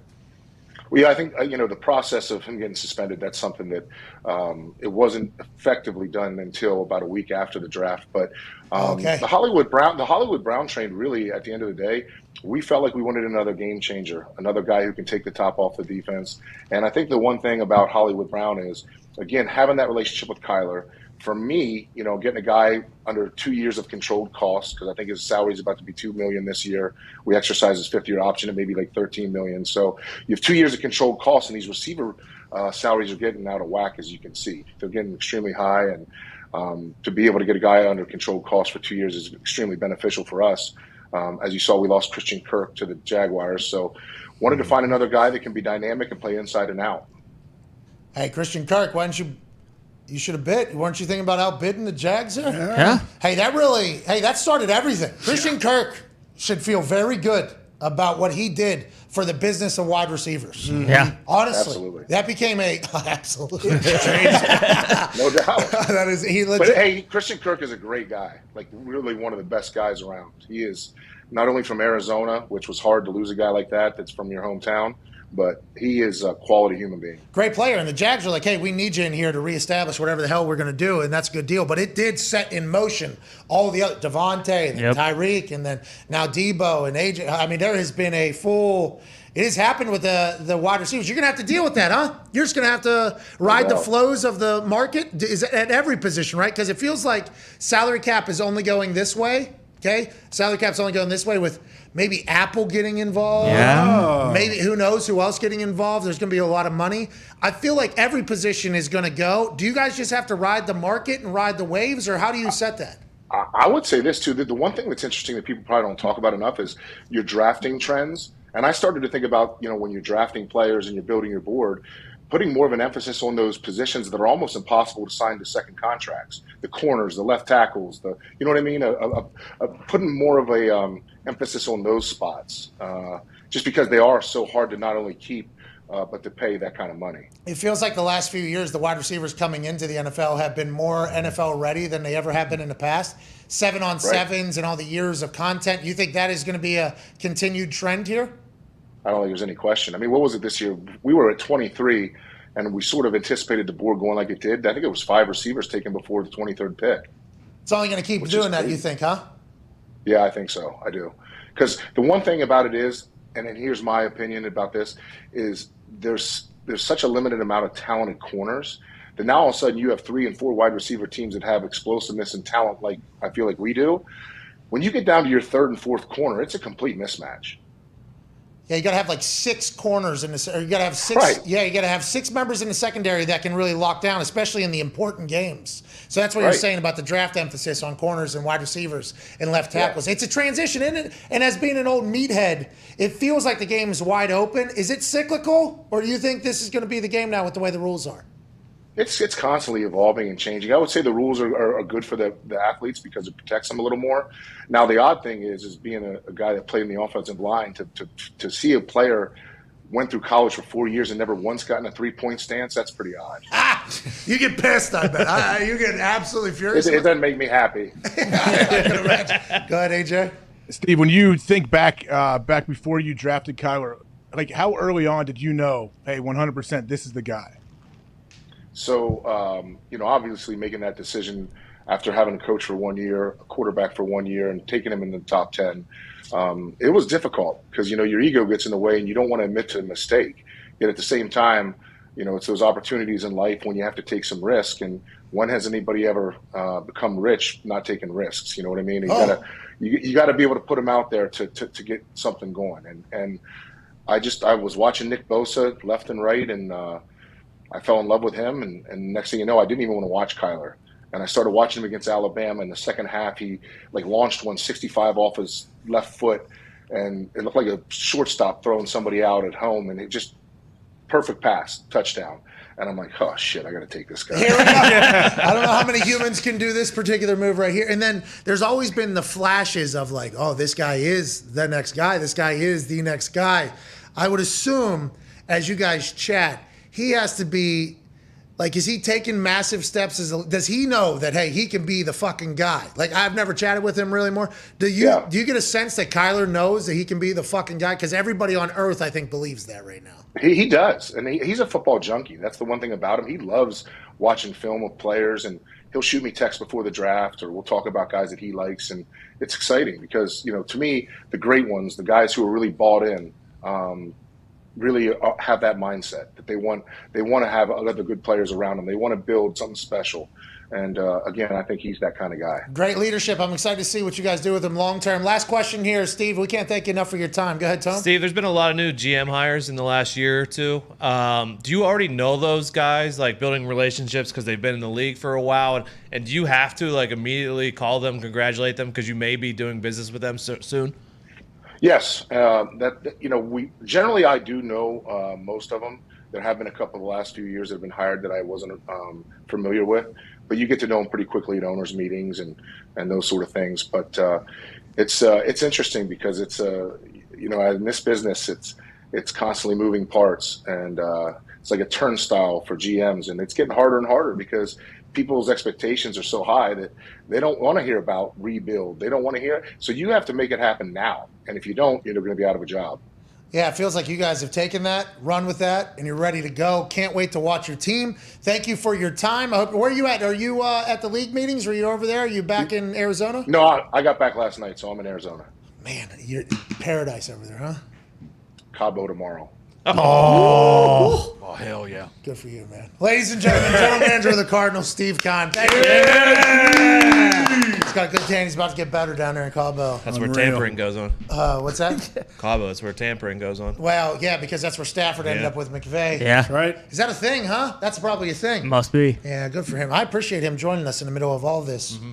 Old player in that position's cool. I'm always going to enjoy that. An old grunt, an old O-lineman, too. A guy that was in the trenches. You're right. Absolutely. We'll be back on the other side of this break with some phone calls and a 5 Energy phone line to wrap up today. I've said that the last 2 hours. This time I'm actually going to do it. 4 minutes. Thank you to Steve. Hell yeah. They're going to handle Kyler. They said, look at the time, okay? Please, fucking hey. Everybody does it between July and September. All right? Hey, so the agents didn't know. He said just the head coach and GM for Baltimore and Arizona knew, but didn't they say that the trade was, like, the new contract was already worked out by the time the trade happened? So do the players and agents not know until it was actually done? I understand how that stays secret. I don't know. More on the other side. Bingo. See you then.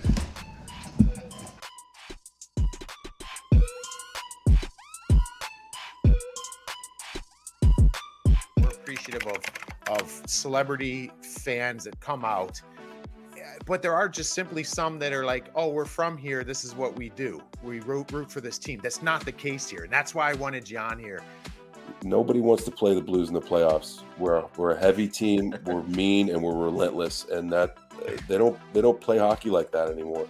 Especially the the high flying teams. And all of a sudden the playoffs happen, and you guys see it. The heavy teams, all of a sudden nobody wants to play them. Nobody likes playing the Sharks a couple years ago. Nobody liked playing, the Blackhawks back in the old days, and it's just it's a different beast, and we're built for it. You know what, Hammer? I love the way you do this. You talk. He knows his shit, guys. I told you this. Like, And then like the '80s happened, and Hully happened, and Shanahan happened, and Scott. We had so many great players come through our organization that, and lost them in the weirdest, most Byzantine, awful ways of stupid trades and bad arbitration, and and then we lose Shanahan, we get Pronger, and everybody hates Pronger, and then Pronger becomes an all-star, and then we of course we don't win with him, but he wins that Anaheim or wherever he won, and you're just like, we can't. We're snake bit. And then something like 2019 happens, and it's all worth it. So I just been around long enough. Like, that's really it. Through Steiner, I was inducted into the Blues alumni kind of unofficially / officially. They gave me one of these bad boys. Oh, so look at that! Got you one of these. I feel pretty strong about that. Hey, can we see that one more time? That thing was beautiful. Look at that thing. I genuinely enjoy going to hockey games. I never played. I played pickup hockey. I can skate. I can go forwards and backwards. But I never really played. I wasn't raised with a lot of money. Hockey equipment's expensive. We're not in Canada where it's like, everybody's got 10 brothers and hand-me-downs and whatnot. I was an only child. I just love the game, and I love talking about it. I love watching it. I've turned my girlfriend on it, and her sister and their friends. They love it. They've become Blues fans. It's like, of course, the first year that they're Blues fans, they win the fucking Stanley Cup, and you're like, okay, listen, this is not how it goes. You don't know the pain. You don't know the pain. You don't please let me disabuse you of that notion. Too sweet. You kind of played the heel at the All-Star game, and I loved it. I love it. The absolute best. There's quite a bit of backlash from that. I took a little heat, but I think first of all that it's a ridiculous thing, whatever that thing is. It's like it's a Carrot Top's involved. There you go, done. Oh no! What do you? Come on. There's literally a ventriloquist dummy next to me. I'm sorry, the credibility is completely shot. Yeah, but John Gumpy's got his request with a sequel to The Town. I have a rather simple, adequate request, I hope, and I'm begging you, I'm asking you, man, please start rocking some underwear more, because you're putting the rest of us out here to shame. These paparazzi pics and everything, and the chatter online. It's a lot, and I'm happy for you, and I'm proud for you. Hey, look, you're killing. We all have our cross to bear, man.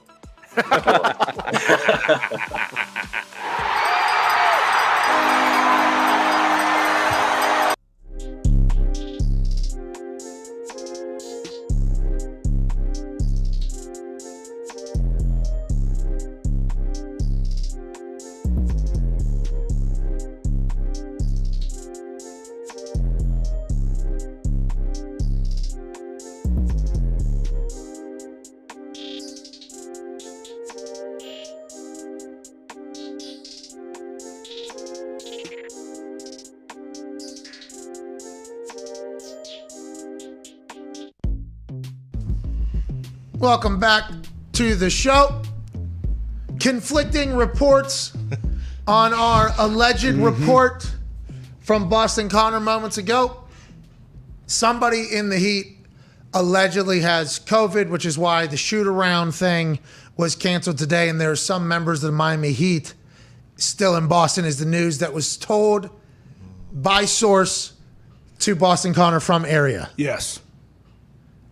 Other source saying not players from what. Okay. So why'd they skip the shoot around thing? This is fascinating. When will this all come out? What's Sean's Con doing? mentioned trainers. Con did mention trainers possibly. And then the shoot around wouldn't happen because possible close contact, so they'd have to test everybody. Do they still do the close contact testing, I wonder? Also, They don't wear like the bands, do they? That have them all. Like, No. I don't think so. No. By the way, that was not well received, and when it looked back on in history, probably won't be chatted about in a good fashion. Yeah, definitely not. People being tracked. Yeah, definitely not. Just wearing, hey, yeah, we had to wear a bunch of bands, walk around each other. The Yeah, so they bubble? could track us. Yeah. Oh, that's going to be talked about. When all those dudes retire, and a couple of them, like whoever the Kevin Garnetts are currently of the NBA, and the Paul Pierces of the NBA, you know, like in the Matt Barnes and the Stacks, in the, you know, the current generation of the, you know, like, hey, this is fucking what happened. Yeah. The bubble conversation is going to be fantastic. Oh. It is going to be awesome. J.R. Smith. That's who it's going to be. He was in the bubble. JR, we're lucky JR was in Yeah. there. We're lucky JR was at 4.0, by the way, I think. Yeah. Hell yeah. Baby JR. Terrence Ross. Terrence Ross, A.T. Ross will get in. I mean, whenever, like 5 years, 10 years from now, a little bit removed, like, hey, let's have a sit down and talk about what the bubble was. Yeah. I can't fucking wait, AJ. No one's gonna believe it. That's like I was talking to my kids about it. I was like, you guys are going to be better. You know, you have to get this whole COVID situation. I said, can you imagine like the next generation of kids, if you try to explain what COVID was and how this whole thing happened, they're going to have a hard time believing it, I would think. That's fucking awesome. Remember the one guy who got DoorDash like the first night there and just went to the front gate and grabbed it, and they just kicked his ass out of there. He was on one of the playoff teams. Get the fuck out of here. You're done. He went outside to get DoorDash. Yeah, he went to like the front gate, He picked it up breached. from. He put everybody's life in danger. Yeah, get him out of here now. What if he tests negative? Don't care. Doesn't matter. Make an example of Do him. you remember driving past like the exit because we were at the Orlando house and there was cops that you couldn't even go into the facility area or the exit highway. You guys can't leave. You're playing basketball in there. Okay, we got 2 courts for you. Yeah. When you're done, you go right back to your room. Guess what's in there? Fucking hotel food. That's right. Every night. Every single night, same menu. You're welcome. Get DoorDash, get kicked out of the bubble. Get kicked out of the bubble, don't get paid, get embarrassed publicly. They're going to talk about that. They are going to talk about that. And obviously, the Lakers ended up the champions. They did. Yeah, they did. Remember LeBron's room? Oh my God. You remember LeBron's suite? I do not remember his suite. Dude, he had that wine. He had like just bottles of wine, corks or bottles of How wine. many golf courses were they? Like they were playing golf and stuff. Like they took over Disney, right? Yeah, but I think the golf happened like the first week. And then I think it all kind of, I don't know. That's going to be talked about in a wild fashion. But you're right. The entirety of the 2020 year will get talked about. Like, it's a shame. Nobody will ever. We as a people have gone through something together, and I hope we do share that. Because when we try to explain this to future generations, ain't nobody going to fucking believe it. No. Just We're us. all we got. Mm-hmm. We are all we got. That's right. So think about that whenever you see somebody about similar age to you. It's like, well, you fucking remember what it was like. That's No. right. You little bastard. You'll never You have no understand. idea? No. Ask that random right there. How old is that person? Yep, they did it. Go ask They them. know. Say 2020 to them and see what they say. You don't talk about that. Yeah. That's what your parents went through. Mm-hmm. Okay, so fucking go mow the lawn. And they did that. They did the hotel rooms based on seeds. So like the Orlando Magic were the 8 seeds, so they got like the basement In their rooms. hometown. Yeah, in their own place. In their hometown, their house is 10 minutes away. They got to stay in a 2 double queen motel on the campus. Their menu, I assume, was much worse. Than terrible. God. I think Terrence Ross showed him the menu. Showed us the menu that day. Oh yeah. Try to send him a barrel of candy. Oh yeah. Send them just a little tiny little Just thing. a little basket. How about the other people in there though? Like the other people, like support staff, and then like how many media people stayed in the bubble? Oh, the media side of It it. got weird. It got weird in certain places for sure. Well, yeah, I'd say it's like a human experiment. In Yeah. Yeah, staff had to sleep on rides, I thought. This is Biodome. Yeah. Yeah. They did Biodome. They did. It's a great movie. It is. It is. Learn a lot about that movie. You learn a lot in that movie. You do. Just like in Succession. That's right. That's right. Let's get to the phones. Let's go to the 5 Energy phone line. Go to 5energy.com. That's the number 5, The letters HOUR for our energy, ENERGY.com. Use promo code McAfee, MCAFEE for 10% off your order of any of the 15 flavors that are delicious at 5 Hour Energy. Ain't that right, Tom? Oh, they are delicious. They taste so good now. Delicious. It's the aftertaste. Just like any shot, you don't actually taste it. I mean, I guess you can smell it, but it's the aftertaste that gets you for basically every type of shot, both with booze in it and without booze in it. Right. And the aftertaste of the 5 Hour Energy, the multiple 15 different flavors they have, so much better than they were at the very beginning. You get the same great energy, even with extra strength, with a much better aftertaste. Shout out to 5 Hour Energy. Yeah, they're actually delightful to drink. They are. They used to be. Not so much. Not so much. And I think people had that as their first. They're like, yeah, I like the energy it's bringing, but also that was tastes like shit. And then 5 Hour Energy was like, you're right. We got it. 15 flavors, delicious. They're all big. They're doing it AJ, right. what's your favorite? Raspberry. It's not one. You got to knock that off. Yeah. That was this. I told you. It's good. It's false Oh, you're advertising. beta. I forgot. Yeah, you're the beta. You're the beta of 5 Hour Energy. They're sending it to this pallet right here to see. how's the BJ after- Hawk. Yeah, that's right. Who? BJ Beta Hawk. James Hawk. Yep. Yeah, he's That makes you guys feel better about yourself. Go ahead. No, you told us this is what it was. Yeah. I'm like a part of the test group. That's cool, bro. Sweet. There was something in Morgantown, West Virginia when I was there. Like you could sign up, get paid to be a part of a test group for like medicine or something like that. Oh, really? Oh, yeah. Oh, yeah. done They it. Do used it, to do man. those all the time in college. Yeah. How many cigs can you smoke and then try and fall What? asleep? Yeah, can you sleep for like 24 hours? There's all these testing experiments. I was very I just took out loans. I didn't do it, but I had friends that did go do that, and I was always wondering about the long-term effects of that. Where was the cig smoking one when I was in college? I think you get like $80. You just You did it on do, your- some of those actually on your pay own. very well. Well, there's also, the Amish community does Yeah, pay. you could donate.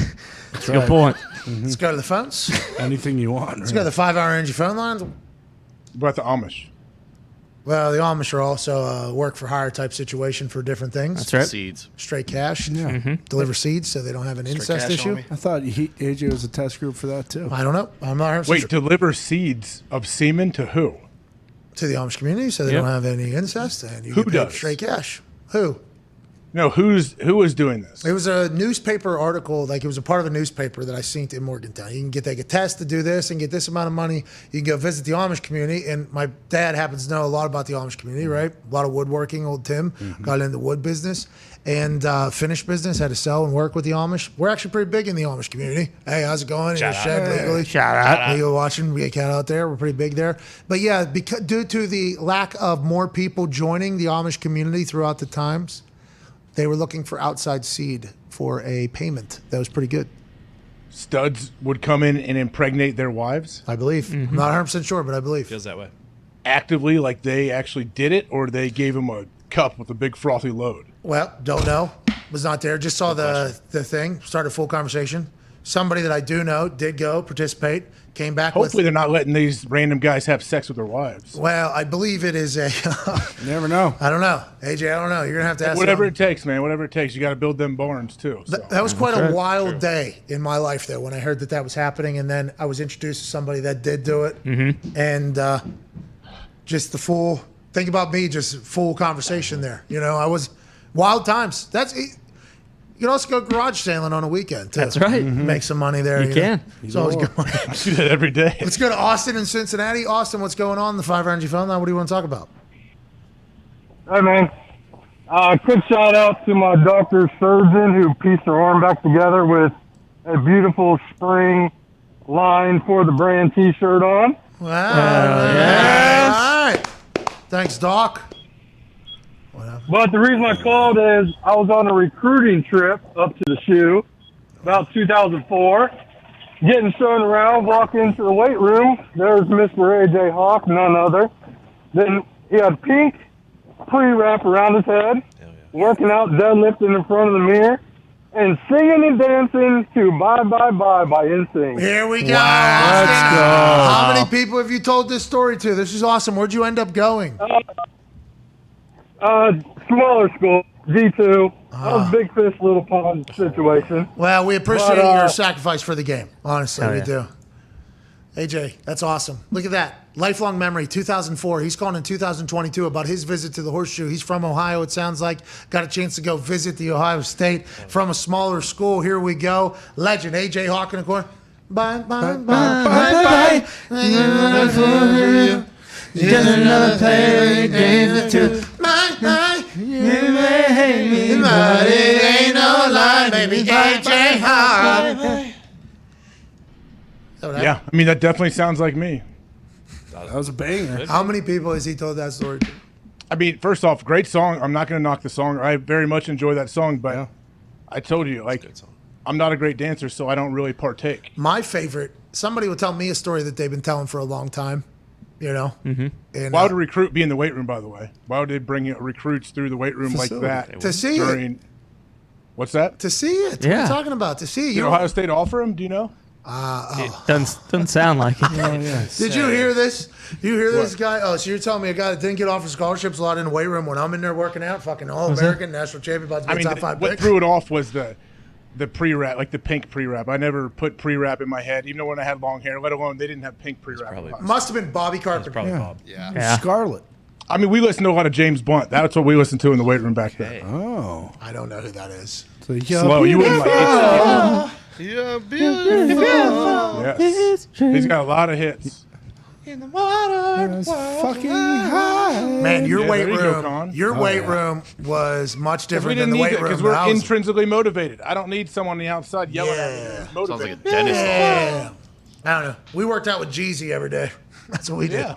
We worked out with young Jeezy every single day. Rick Ross came in. I couldn't even have fathomed if fucking James Blunt would have showed up. Yeah. That would have been awesome. That's your little It's a good workout. change-up. I bet. You do that now? Is that who you listen to in the morning? If I listen to anything, yeah, I mean, I bounce around to everything. Listen to anything. Wow. He's intrinsically motivated. That's right. Well, no, I mean, if I'm not watching something or listen to, like, I usually listen to a podcast or whatever on my headphones. All right. Chris Mad Dog Russo's on the other side of the 6-minute break. Do you have anything to say to the Sirius XM listeners before we get out of here? I did not hear Mad Dog, but I saw he was on with Stephen A today. I'm sure he dominated. I bet he was great. Mm-hmm. He's always great. Always. He's on the other side of the 6-minute break. We'll see you in about 21 hours here on Sirius XM. That was a really good one. They'll be clipping that one. Yeah, I think so. That did sound like a commercial. So did Dan Patrick get an Emmy? No. No. Actually, we had Schrager on, and there's a little bit of an internet thing going about Dan Patrick's show still not winning an Emmy after all these years, and they definitely deserve it. We're on their side. Now, also a fan of Rich Eisen and the Rich Eisen Show and Good Morning Football, so a lot of tough shows to pick from. Yeah. Hope they all win. That's right. You know what we didn't talk about was apparently the massive audio issues they had at the Sports Emmys. Yeah, that's right. Wait, there's there's an award show where they do it? Yo. What are you, nuts? Show the photo. Can you show the photo? Good Morning Football. Show the photo. Good Morning. They had a red carpet and everything. What are you talking about? Everybody was stunting. They like. Yeah. I was It's the thinking fucking still like a Oscars, COVID dude. Bro, situation. people were stunting. Look at that. Dressed to the nines. Wow. Okay. Everybody's there. Literally, he said everybody was there that they were in front of accepting the award, giving a speech for. That's awesome. I can really imagine us all traveling there and going and sitting in the audience. Yeah. AJ. AJ. What? It's a prestigious fucking award. You hear me? No, I know. That's what I'm saying. Yeah. Yeah. Yeah. I bet. I bet. You would never be Did near you this building. You know that. Bro, you didn't hear Schrags in the first hour, so you have no idea. He was out till 3 a.m. Yeah. Partying. It's a big The deal. after parties? Yeah. 50 producers behind Wait, did the they scenes. not work? Did they not go on the air this morning? Oh, Schrags is a fucking gamer. He was on air this morning. For him. Yeah, woke Schrags, up with that's the how you two do of it. He was in a mood too on the show. It was kind of nice. I enjoyed it. Our show, I mean. I'm happy they won, though. I'm happy that they won. I think that show has obviously revolutionized everything. Aren't there other categories too, though, where Dan Patrick could have won or whatever? Well, the Dan Patrick Show. So Dan Patrick has won in the past, I do believe. The Dan Patrick Show has never won. And I think we can all say they've set a hell of a standard on Daily Show operation. You know what I mean? I mean, the Danettes crew, even though Pierloff. Yeah. he's now with Mick Maggie, Lovin and Maggie. they still put in a lot of work, a lot of hours. But Good Morning Football has too. So who would we be to judge the winner and not the others? So I hope everybody wins. That's right. Next year. Even being nominated is a win. Yeah. True. Kidding me? Honor in that. Getting to be in that building at that thing, what an honor. What an honor. Right? Yeah, I'm sure. I mean, we would fit right in. So yeah, I can't wait till next year. Imagine us getting nominated, which I think you have to submit yourself for. Mm-hmm. Well, the networks have to submit, which we are not a part of one. So Right. we would, if I would have to basically submit us in to win an award about ourselves. And everybody hears how I talk about this show. There's no way I'm going to say this should win an award. Yeah. This show should not win an award. But if we were nominated, okay, if we were nominated, think about how pissed I would be that we would have to fucking go to that thing. Yeah. Oh my! And show up probably like they'd be like, hey, the show starts at 8. We're gonna need you there at 3:15. To do You know, what? I would love to watch your face. Yeah, to talk to who? Well, blah blah blah. I hate Nah. that person. Nope. I'm not talking to that person. What are you talking? Well, we need you here all day for the press beforehand as well. It's like, who are we? What's going on here? Are we definitely winning, or are we potential? Well, we can't give away the winners. I'll tell you what. You make me do this whole song and dance, And I don't win. and we don't. Never coming back. I'm not doing it. The question is though, I want to see. So whatever, say everyone submits themselves, like they submit clips, The right? networks. The shows themselves, I don't think they. Maybe some of the editors on the show cut the clips, but it's the networks that submit it all. Yeah, okay. I would like to compare the clips we would send in compared to the other clips. That's what would be the show, I think. Us selecting which clips we should send in is that's a full thing in of itself. Yeah. I mean, how do you do that? I think obviously we have to chat about People. you announcing that Aaron Rodgers is vaccinated the other day. Mm-hmm. I don't know if they're going to be on board with that. No, I think that's No, we Yeah. get to pick. no, that's good. Yeah. It's also the hardest part because as soon as the show ends, we have no idea what the hell we were just talking about. Yeah, we kind of go into a zone for 3 hours, forget about everything. So I don't know how if it's even feasible because we wouldn't know what we just talked about. Wild times. We ain't ever gonna win one or be nominated. No. So everybody that is nominated, congratulations. Enjoy it. That's off. We'll never be there. No, maybe. I mean, maybe Who knows? we would like it. Shrek said it was a good time. That didn't he? meal is probably pretty good, I would guess. What do we have to get all think? dressed up? Is it a full song and dance? Everybody got to wear. a Oh thing? yeah. Oh yeah. Sure looks like it. I'm we out. can treat it like the Met Gala. I'm out. We can treat this like the Met Gala. Yeah, you get a It's custom. our Met Gala. Oh, is it an old-fashioned fit-off? Is that what's happening, Gump? Sounds about right to me, pal. Yeah, it does, Sign pal. us up. Sign us up. All right, I will next year. I'll try to at least. I won't. We'll see. There's 0 We'll see. chance of me Yeah, doing that. I'm good. Not AJ. I'd go dressed as a clown though, just full garb. That's your fashion though. Like you're Like allowed John to- Wayne Exactly. Gacy. Oh yes. All right, I guess From I'm not doing it Waterloo, anymore. Iowa. No, Guess I'm not doing it. no. Hi, I'm a Waterloo clown. Call me J-Dub-G. I don't think I'm going to do that now. Why not? I thought that's what you were doing. I guess when the first thought is John Wayne Gacy, I usually just say, okay, I just won't do that then. Well, you said clown. Yeah, but clown was the first one. Wait, balloons? Yeah. Well, I think John Wayne Gacy did do balloons. Oh, yeah. That's why I guess I'm out because I wasn't thinking about John Wayne Gacy. Balloon animals, yeah. Hey, how about you getting complimented by GM of the Cardinals about your bucket? Yeah, that was pretty cool. That is cool. It's awesome. Yeah, he watches, I think he watches the show. I believe I've been told that, and people watch the show in different fashions, clips, and through stolen. Mm-hmm. Sure. Oh, I saw you had a bit of a rant. Hey, Jared. I didn't know it was this. I had no idea this was going on. Yeah, I was having to answer questions for these people that I've never met before, and then I get attacked. I'm like, you motherfucker! Like I get it. You could do whatever. Like I know you already went through the whole. I listened to it. I'm like, okay, if you're making money and you're making a lot of money on it, like it sounds like this dude was, like, no, that's wrong. Obviously. Yes, and any other And no person, communication. At least talk. Like you would have worked. Like if you'd have talked to you, I would imagine you would have worked something out. Maybe. I mean, and then them trying to hold me hostage into hiring somebody that's robbing me. Okay. Oh yeah. Well, then just hire them then. That's not how I saw that. Oh, okay. I instantly thought of you. I was like, Pat's his head's gonna explode. Yeah, I would like to just work with this person every single day. That is not. We have first communication from said person that we talked about. Don't think he's a pedophile, which is good. Okay, good. Which is good news. That's enough. Potentially, though, we have no idea who's back there. And we made ended up working with an announcement with Toxic Table Edits, who was doing a very similar thing, who I was also being asked about. And we were going to collab together in the future because of his response and way he handled it all. Directly with us, by the way, reaching out to us and chatting with us. Excited for that. Thankful for the people that invest in our show enough to clip it, cut it, and run it.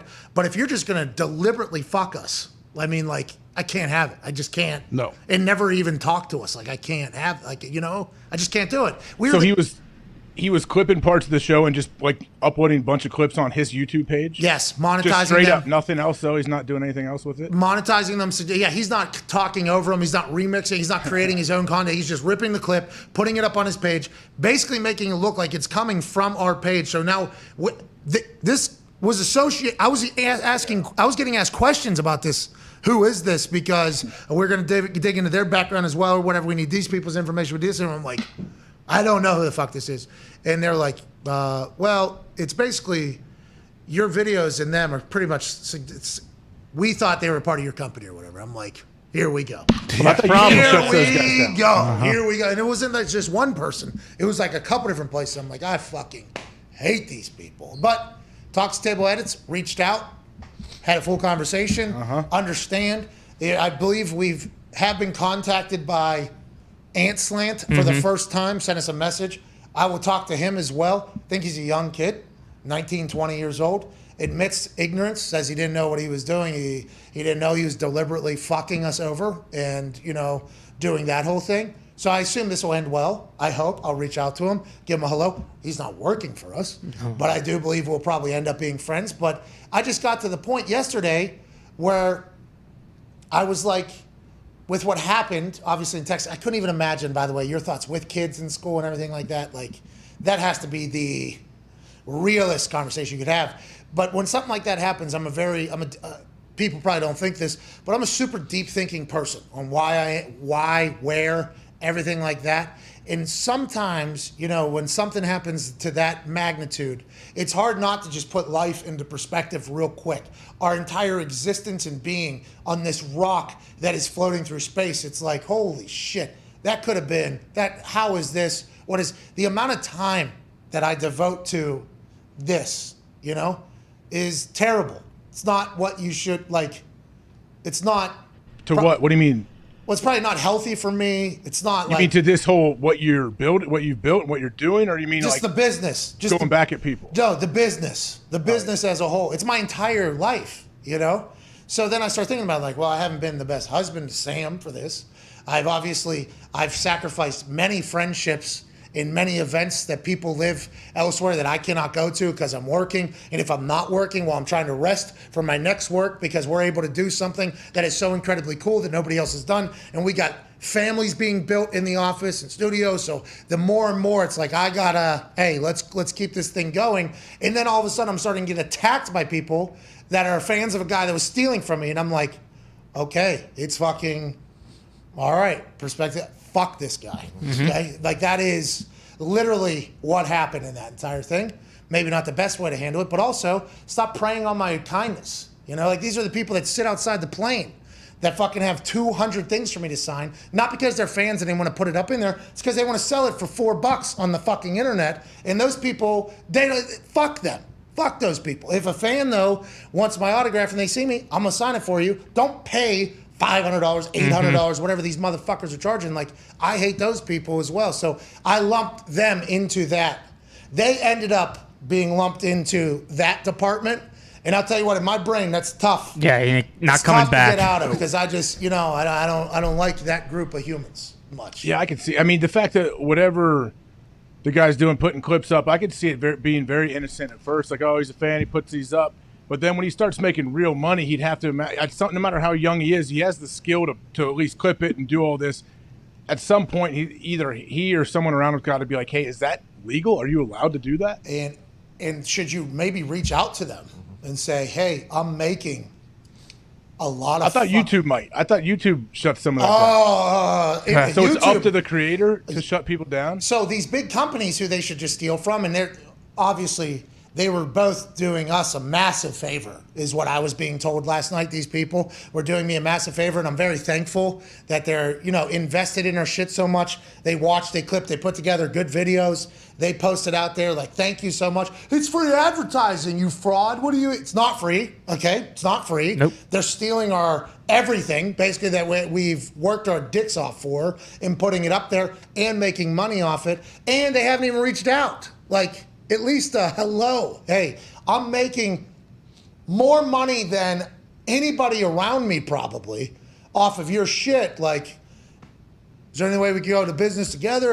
I don't know. It is hard for me just for the ignorance thing. Especially, he built that in 2021. That account was built in 2021. And then it was just the same. As soon as he got there, he had a plan. Boom, boom, boom, boom, boom. It's been monetized since the thing. The amount of views, the amount of money. It's like, feels like that's a calculated fuckery, personally. I don't know. I might be wrong. But it feels like that's the case. And I could see how you would want your people to start attacking you if you're losing a 6-figure payday off of literally no work.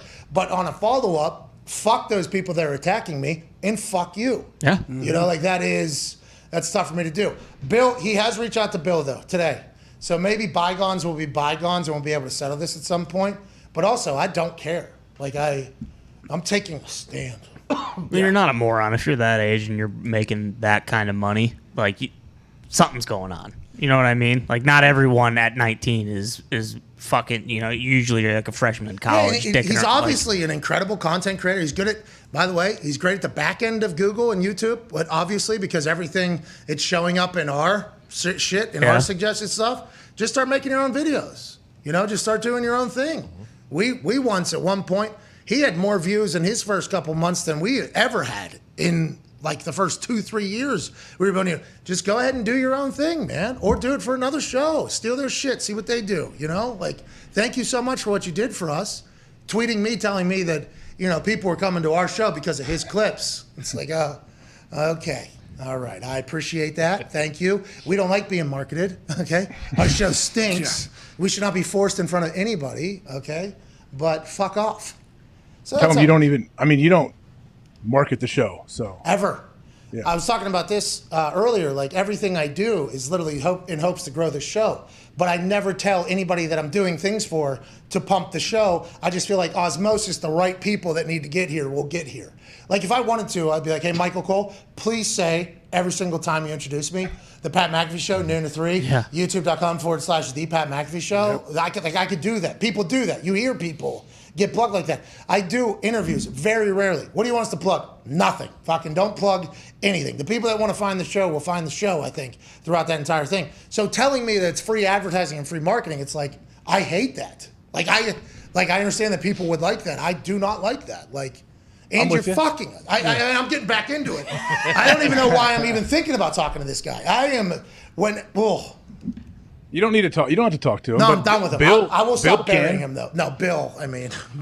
Yeah, Bill, I saw Bill slide out of the room. Can Bill come back to the mic real quick? I just have a couple questions. Bill, do we hate this Anslant guy or not? Does it sound like he's not a bad dude? He just kind of got caught up in a money train and said, I don't want to get out of here? He did say that he started his channel not just for, just for this show doing compilations, but doing compilations for like some Barstool stuff. So his whole thing his channel is me. Yes. It's us in Barstool.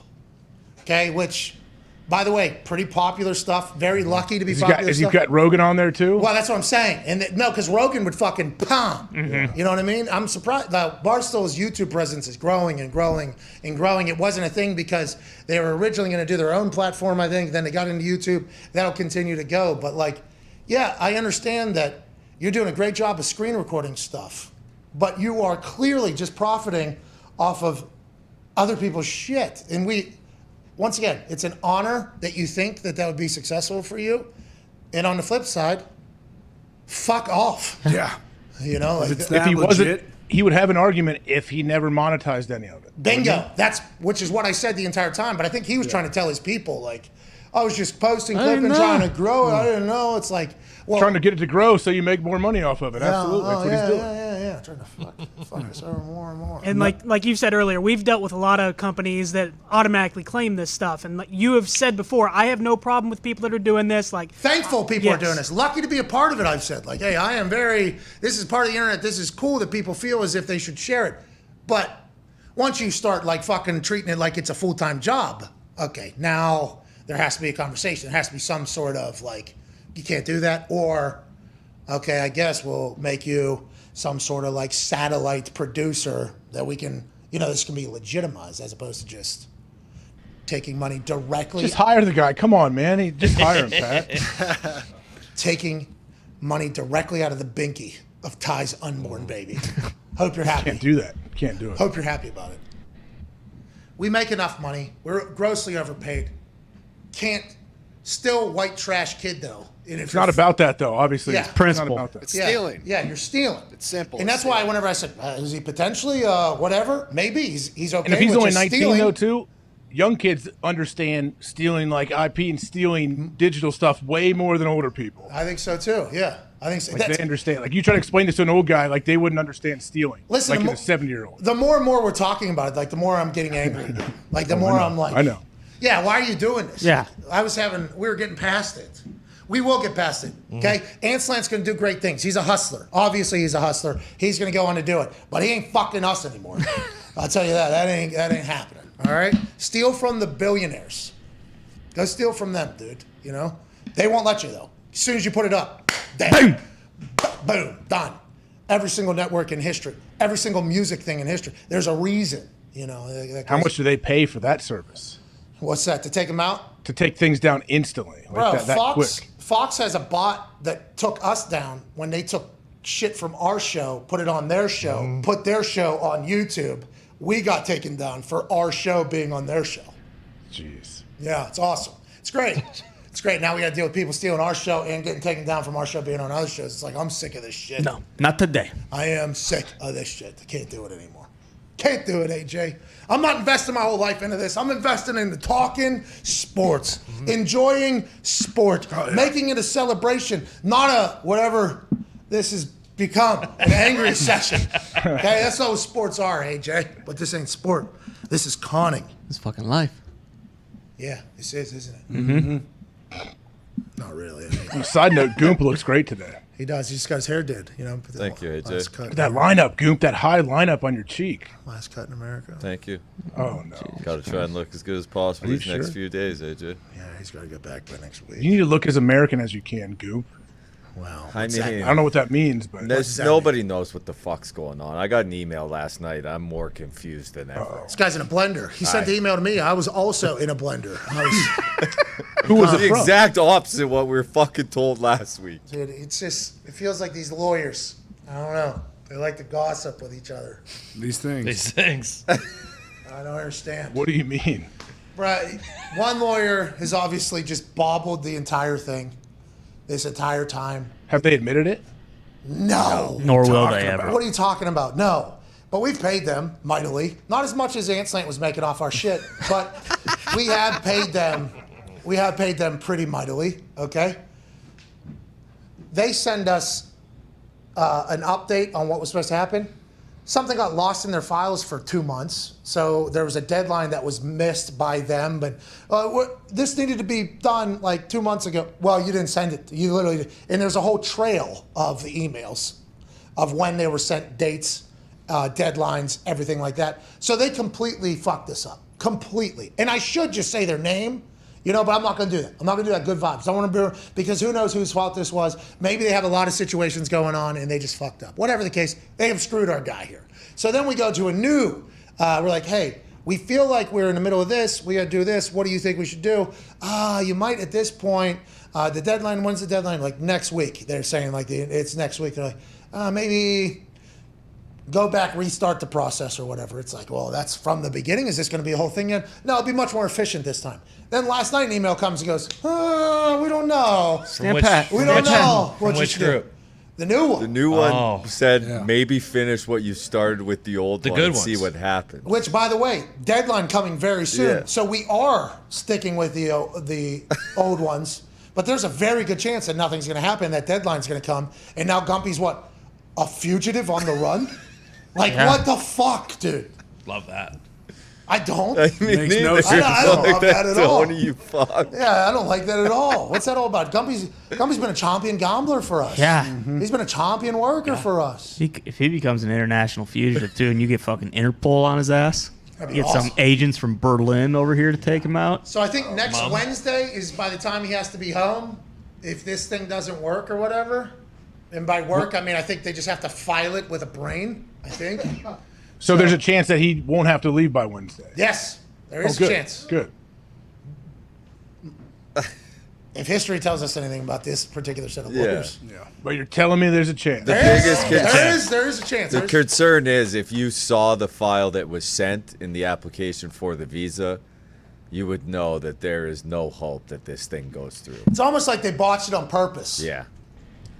And Conspiracy? Why? Well, that's the thing. Are we getting? They put his legal name as Bubba Gumpino. My name is Kyle Gump on the application. Like, it's not even fucking... That's not his real name. So maybe I don't have to fucking leave because Wait, nobody knows I'm fucking here. Hold on, just a follow-up. That's not real. That's fucking real. We don't find out about that until months That's later. fucking real, dude. Months Every later. email they've ever sent since Kyle Gump, I literally emailed them. I said, my name is Kyle Cathcart, you fuck. And they say, yeah. Fuck! And then we didn't see the thing they sent till months later. Like, you actually filed that? Yeah. Yeah, it's Kyle Gump. You're that Kyle Gump file? It has been a full comedy of errors. Like, That alone will mess the whole process up. I know, my full name on my license is Aaron. If someone puts me in for a flight, like if I don't make a flight for some reason, they put in AJ, it throws a whole wrench. I almost don't get on any flight. So they got the wrong name. They have no idea what deadlines are. And then they just say, yeah, we'll accept your check, though. It's been a fucking full work. We got worked. I mean, the wrong name, that's a bit concerning. And then us not finding out until, like, way after. I mean, What is Gump's name, by the way? Kyle. Just said it. He likes Monster Energy drinks and riding dirt bikes. Fuck off. Wait, what? Don't ever call me Kyle. So you never sent like legal documents to these people? I sent them my You have to send your passport, dude. The start of the file is my passport. It says my fucking name. And then the application says Kyle Gump right under the passport. It is the most It's abomination. inept operation I've ever seen in my life. At least they got Kyle. They did have There's right. screenshots of my 50%. Twitter with fucking ads on it. Yeah, I mean, there's For what reason? because he To show show what that I he is do. working. So now, not only is this company, these lawyers, not able to get his name right, and we find out months later, they also have no idea what our business is. And I don't think anybody in this particular field understands this business. So it's like explaining the modern world to said people who then have to go pitch it to people that definitely don't know. No chance. And then they just, it gets lost in the files somehow. It's like, this has been a shit show. Yeah, train wreck. So I think this sounds terrible, and I don't want this to happen, okay? We will miss you. But I think you going back and restarting this whole process almost might be worth it with these fucking idiots that we've been dealing with this entire time and paying, which is a shame. Mm-hmm. Long run, it makes a lot more sense. It makes Sounds a lot like more if you stay with these guys, all you're basically doing is prolonging them being like, absolutely not. Yeah, because you can get an extendo. We could probably get an extendo too on next week if we really wanted to. I'd assume that's kind of how everything works in that world. But also, like, how much longer are we just kicking a can down the road and getting charged for? Because if the application stinks, the application Yeah, stinks. you can't It's a fix toxic that. relationship. They ask for more information, but it's Well, like, fuck what are you going to provide? You couldn't even get my name right, please. In fairness, in my phone, he is Kyle Gump. My He's phone is Gump Canada for me. Is he? Yeah. Never forget it. Nope. In 'Cause there's fairness, I don't know anybody's name on this whole show. True. There's a Gump Iowa too that's in your phone. It's different to Gump. What you say, you? The only got two Gump. the only name I'm confident with is yours that I know on this show. We know your name. Tone. Yeah. Tone's name is Tone. Connor's name, Connor. Connor. Yep. Okay, I know Con. Ty. Mm-hmm. Nick. Frank. Okay. Zito. Nobody We knows. don't know. That's not it. See, that's the thing. Now, like if Billy? Zito was trying to get into town from Canada, and we had to Correct. unravel that story. I feel like we'd be rather, fuck this one. This guy painted ships for 16 years in the same town that he grew up in. This is where he's from. Just fucking, this is where he's at. Check him out. COVID happened, and just let him in. Just let the fucking guy in. Simple. We're gonna miss you, Gump. Yeah. But, Nobody has any connections to Trudeau or anyone up there. all right. It's got nothing there to you do go. with it. All right. We did talk about, though, timing-wise, it's not as terrible as it could be because it's not football season. Yeah. Back before And football. it sounds like if it was done properly from the beginning, you should be able to be back before football season, even though this one has taken a year and a half, 2 years. And that's the most important thing. COVID did logjam everything, though, too. That whole process. Yeah. Yeah, big time. I told him not to use the typewriter. Yeah. It's always Let's there. go to the phones. The typewriter's a problem. I mean, as soon as you put it in, you lose it. We're gonna miss you, dude. You hear me, Gump? Miss you, Cog. It's a good run. It's a good run. Love you, Gump. Love you, Gump. It's a necessity, though, so there ain't shit we can do about it. So you're just going to have to make the most of it, pal. It sounds like it. Downtown boys are in shambles. The DTB. Does this new lawyer have like a high winning percentage? Is that a thing you can ask for? So this new lawyer was given to us by a much more reputable human, I believe. Okay. I don't think the person that got us this first one has been taking the task quite enough. Oh, Gumpy's been licking his chops to do so. I mean, let's say the word. I'll let I'm just in my head. No. I'm not getting into all this. We're not getting Goop, into all send this. me a text, Goop. All right, he will. All right. I mean, that's okay. We just can't get into that. I can do it, right? Well, no. I don't know, man. You can do whatever you want. You're part of the show, you know? Just don't steal our shit. You know what I mean? Just don't steal our shit. The thing for today, don't steal our shit. Mm-hmm. Thing for today, perspective. What are we dedicating your life to? What are you thinking about? What does the future look like? You know, shape all that stuff when it happens. Stop stealing our shit. That's the show, I think. It's a good message. Hell yeah. AJ, you have a motivational speech to give, or are you just going to sing bye, bye, bye in the mirror like you were in college? I mean, I know. So if I was in the weight room, in the middle of a performance of Bye Bye Bye, and a big group of recruits walked in, I would definitely continue my performance. Too. Okay. Yeah, that's what he was saying. So it did happen. Like I said, great song. Didn't happen. Wasn't me, but hey. Was it story. Bob? Was it Bob? Could have been Bob. That very well could have been, yeah. So you two both had long hair. He said right? I was deadlifting too at the time. Yeah, I mean, I don't deadlift too often. Though. So I'm just saying, there's just not that. Just didn't happen. AJ didn't even put his hands up for Wiz Khalifa 5 feet in front of him. So. Yeah, I did. There's video proof. No. There's a photo. I got a screen grab. No, yeah, that's what there is. There's a photo of you going, stop fucking. That's all you did. That's all you did. You know, because we were like, hey, lift your fucking. Hey, come on. Wiz Khalifa has told you directly, put your hands up. Put your hands up. He wouldn't do it. Wouldn't do it. I did it. He also did thought not. Moranci was going to take a swing at him when he came in so aggressively. AJ's reaction. Yeah, AJ just had to compliment the jacket 45 times. Yeah, that's it. I'm the only guy talking looked like about Evil Knievel out there, yeah, man. Here it is. Yep. All right, we're out of here. Hammer Dahns in 15 minutes at youtube.com/Hammer Dahn. Let's do one last phone call here on the phones. Let's go to Jake in Arizona. Jake, what's going on in the 5 Energy phone line? Pat, boys, how's it going? Going. Hello? Oh, no. Keep it. Yikes. We don't have Yikes. time. Yeah, just Patrick.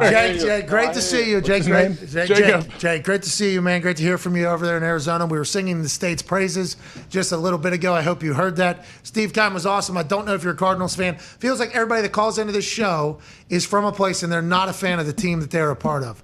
So I feel like they've been giving their takes for a long time against their friends that are fans of teams. That's why they're more confident to call into shows and give their takes because they're used to the natural give and take of that. Are you a Cardinals fan in Arizona or are you not? Funny enough, I am not, and that's actually why I am calling in today. Shout out my boy Gumpy back there. I feel bad to hear about the situation going on. Hope you're all right. Love you, Gump. I'm representing the Fish down in Miami, baby. Hey, here we go. 2023 Super Bowl champions coming up here. You like the Dolphins? You're happy with where they are? Hell yeah, I'm happy with it. This growth we've seen the past few years and these acquisitions we've been making this offseason, how could I not be happy with it? Okay. And especially after the announcement of the death of the Patriots, I mean, it's looking like smooth sailing we got here coming up, boys. That a baby Jake in Arizona talking about Tom E. Curran, boots on the ground in New England, saying, 8-9. 8-9. Does that mean that the Dolphins are going to go? Tyreek Hill was talking about Tua's passes yesterday, I believe, at OTAs. Great quote, great clip. He kind of backed off at the end because it did, sound like a lot of ball describing. And Tyreek Hill was like, hey, I love the guy, but let's talk about this football. Let's keep it in football. Here's what Tyreek Hill said about Tua. Remember, the reason why he's talking about this is because one of the first videos that was posted to the internet from the Dolphins was Tua appearing to underthrow Tyreek Hill in practice. They could have been working on their timing. There could have been a strong headwind. There could have been a lot of things that went wrong, but the internet reacted exactly how the internet would always react in this situation. The Tua haters came out loud. Now Tyreek Hill is talking about his relationship with Tua, and this is what he had to say about his ball. Mitch, Tua, what do you think of the way the ball comes from him? Tua, lefty instead of righty, the Patrick Mahomes. I mean, it's nothing weird. You know, at first I thought it was going to be something crazy, the ball going all over the place, but Tua actually has, you know, probably one of the prettiest balls I've ever caught in my life. So it's very catchable. I don't want to concede it because the more I talk, the more it sounds weird. So Tua is a very active quarterback. That's all I'm saying. He's got great balls. All right. That's awesome. Let's keep this right in real time. Yeah, In the yeah. moment. That's my favorite part. So Tua's a lefty as opposed to Mahomes being a righty, so the ball turns over the opposite direction. Tyreek Hill, though, was a punt returner, so he's very used to this type of thing with a lefty punter and a righty punter. I assume the only thing they got to get used to is the timing and where the ball has to go. I see no reason why Tua and Tyreek Hill can't just continue to have the same success that Patrick Mahomes and Tyreek Hill had, especially if McDaniel is going to be creative as fuck in the offense like Andy Reid did with Tyreek Hill. You had Waddle in there. Are you guys going to be a wagon, pal? It's exciting time. Gesicki, great player, obviously. Yeah. Are you guys gonna be a fucking wagon in Miami? It's time to go. I mean, most excited I've ever been about a Finns team in my my life here. Hey, Tone, how did you feel about him saying it's the most catchable ball he's ever seen? It's a great Well, catchable ball. It might be number 2 because Nate Peterman throws the most catchable ball in history of the NFL. So let's not get fucking crazy. But Was it 6 pick sixes in one half? no, it was 5 interceptions and a half. I don't think they Six all total. went back to the half or went back to the house. But also, I'm not going to disagree with Tyreek Hill because he's fucking yoked right now, and I'm not gonna disagree with him. Tyreek is? Oh yeah, shredded. pictures, Look at him. Pictures on the internet yesterday, fucking looking like Tebow when he showed up for Jags. Just look at his arms in Played that terrible video. tight end. Yeah, but hasn't he always? I thought he has always been Yoked. rather yoked. So he even put a tweet out about it. Like he was pumped about how he's looked. Oh, hey, I'm shredded right now. I think he said, "Do I look thick or did I put on?" I don't know. I can't remember. I think the most impressive thing about Tyreek Hill, and this is going to be tough to do because he's the most explosive player to ever play in the NFL. I believe that. I might be wrong. I know people talk about Randy Moss. Randy Moss, game changer, my favorite player growing up. Absolute superstar, best wide receiver of all time. He and Tyreek Hill, vastly different football players. Tyreek Hill can literally get out of a phone booth if he had to. Not that Randy Moss couldn't, but he just didn't do it whenever he was playing. It was mostly him taking the top off of defenses. Tyreek Hill's ability for the mid-range jumper all the way down to the go routes to the pre-snap things, he's incredibly impossible to keep up with. His durability, with how explosive he is, with how quick he is, how fast he is, how many times he gets the ball, his ability to miss hits, how often he has, played, I think is very impressive to me. Because every once in a while you'll see him like come up limp, and it's like, well, with somebody that's that fast, that explosive, the style of running that he is, that has to be a hamstring, it has to be a quad, has to be something. He has somehow maintained health and continued to dominate in the style that he plays. I think that is one of the most impressive things in my eyes, personally. Oh, I think it's awesome. Like his durability, when he is someone is that explosive, you would think like, all right, he's gonna have like hamstring, groin, like all these soft tissue things. Also, like your ligaments. Sometimes, like when you're that explosive, a lot of times like humans aren't meant to move like that. Like he can move, so your body falls apart. But this dude obviously is super tough and works his balls off, and it shows. I think I love it. I think it's fun to see a guy as talented, as fun to watch as him, but also has that mentality like, hey, I'm not coming out and I'm going to score every touchdown. Every time I touch the ball, I'm scoring. I assume he put on weight for some reason. I assume he put on muscle for some reason. He had to think of something as he's getting older, like, hey, I might not be the 4'2" guy anymore. I might be 4'3", but there's going to be maybe some different things I'm going to do here, or maybe he just wanted to get fucking shredded. Yeah. Which I respect, and I love both of them. I wish I could look like Tyreek Hill. I wish I could run. Yeah. There it is. Yeah. Mm-hmm. Bingo. How cool would that be? I can't really imagine it. Other professional athletes, like the best athletes on earth, corners. Yeah. The hardest position. You have to be the most athletic and everything like that. And he literally has gloves that is just the peace sign. Yeah. Mm-hmm. Hey, I'm going to run right fucking by you. There's people running 4.3s.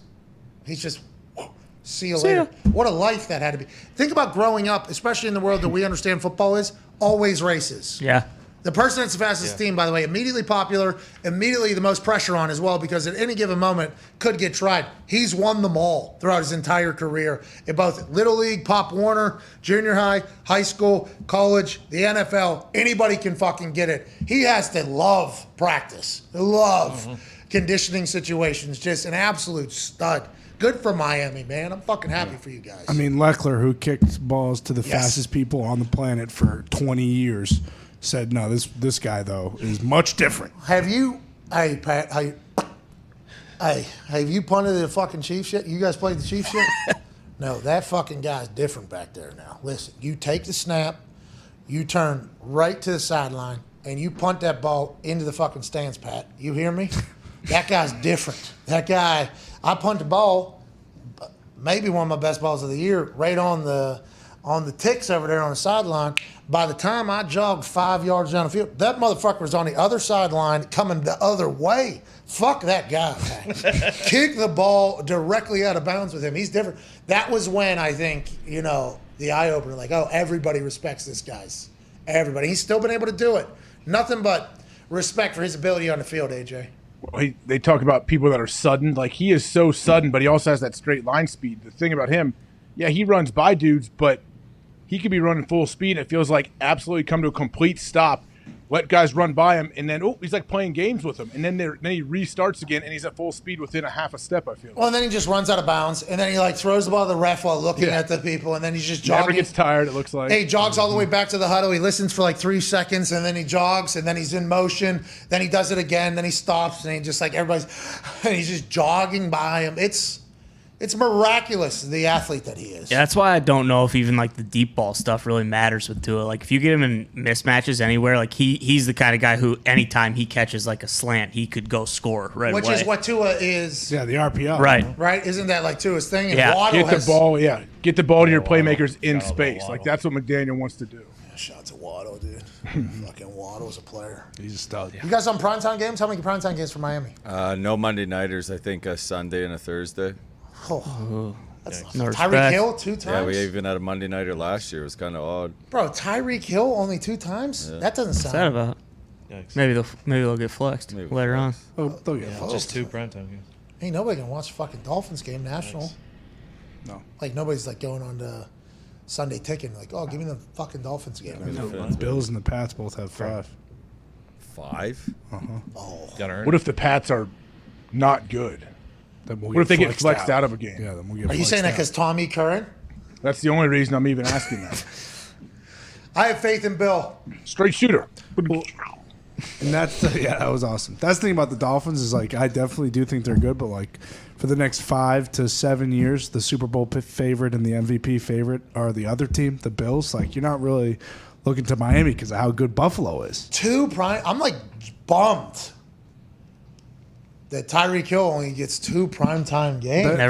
They're gonna get flexed. They'll be a Bills. No, but if their record isn't. Yeah, but you got to assume the Finns do have a tough schedule.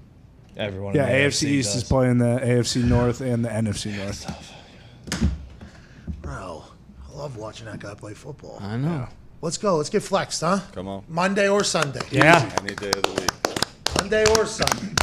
All right, Hammer Dahn's in 15, 20 minutes at youtube.com/Hammer. Dahn. We'll see you tomorrow. We appreciate you so much. I believe we announced all the winners from last week's giveaways. Yep. We'll have another giveaway tomorrow. And, think about life. Enjoy it. Let's try to. Because we have no idea what the fuck is going to happen, honestly. So let's try to enjoy our being, our existence here. And I can't thank you all enough. See you tomorrow.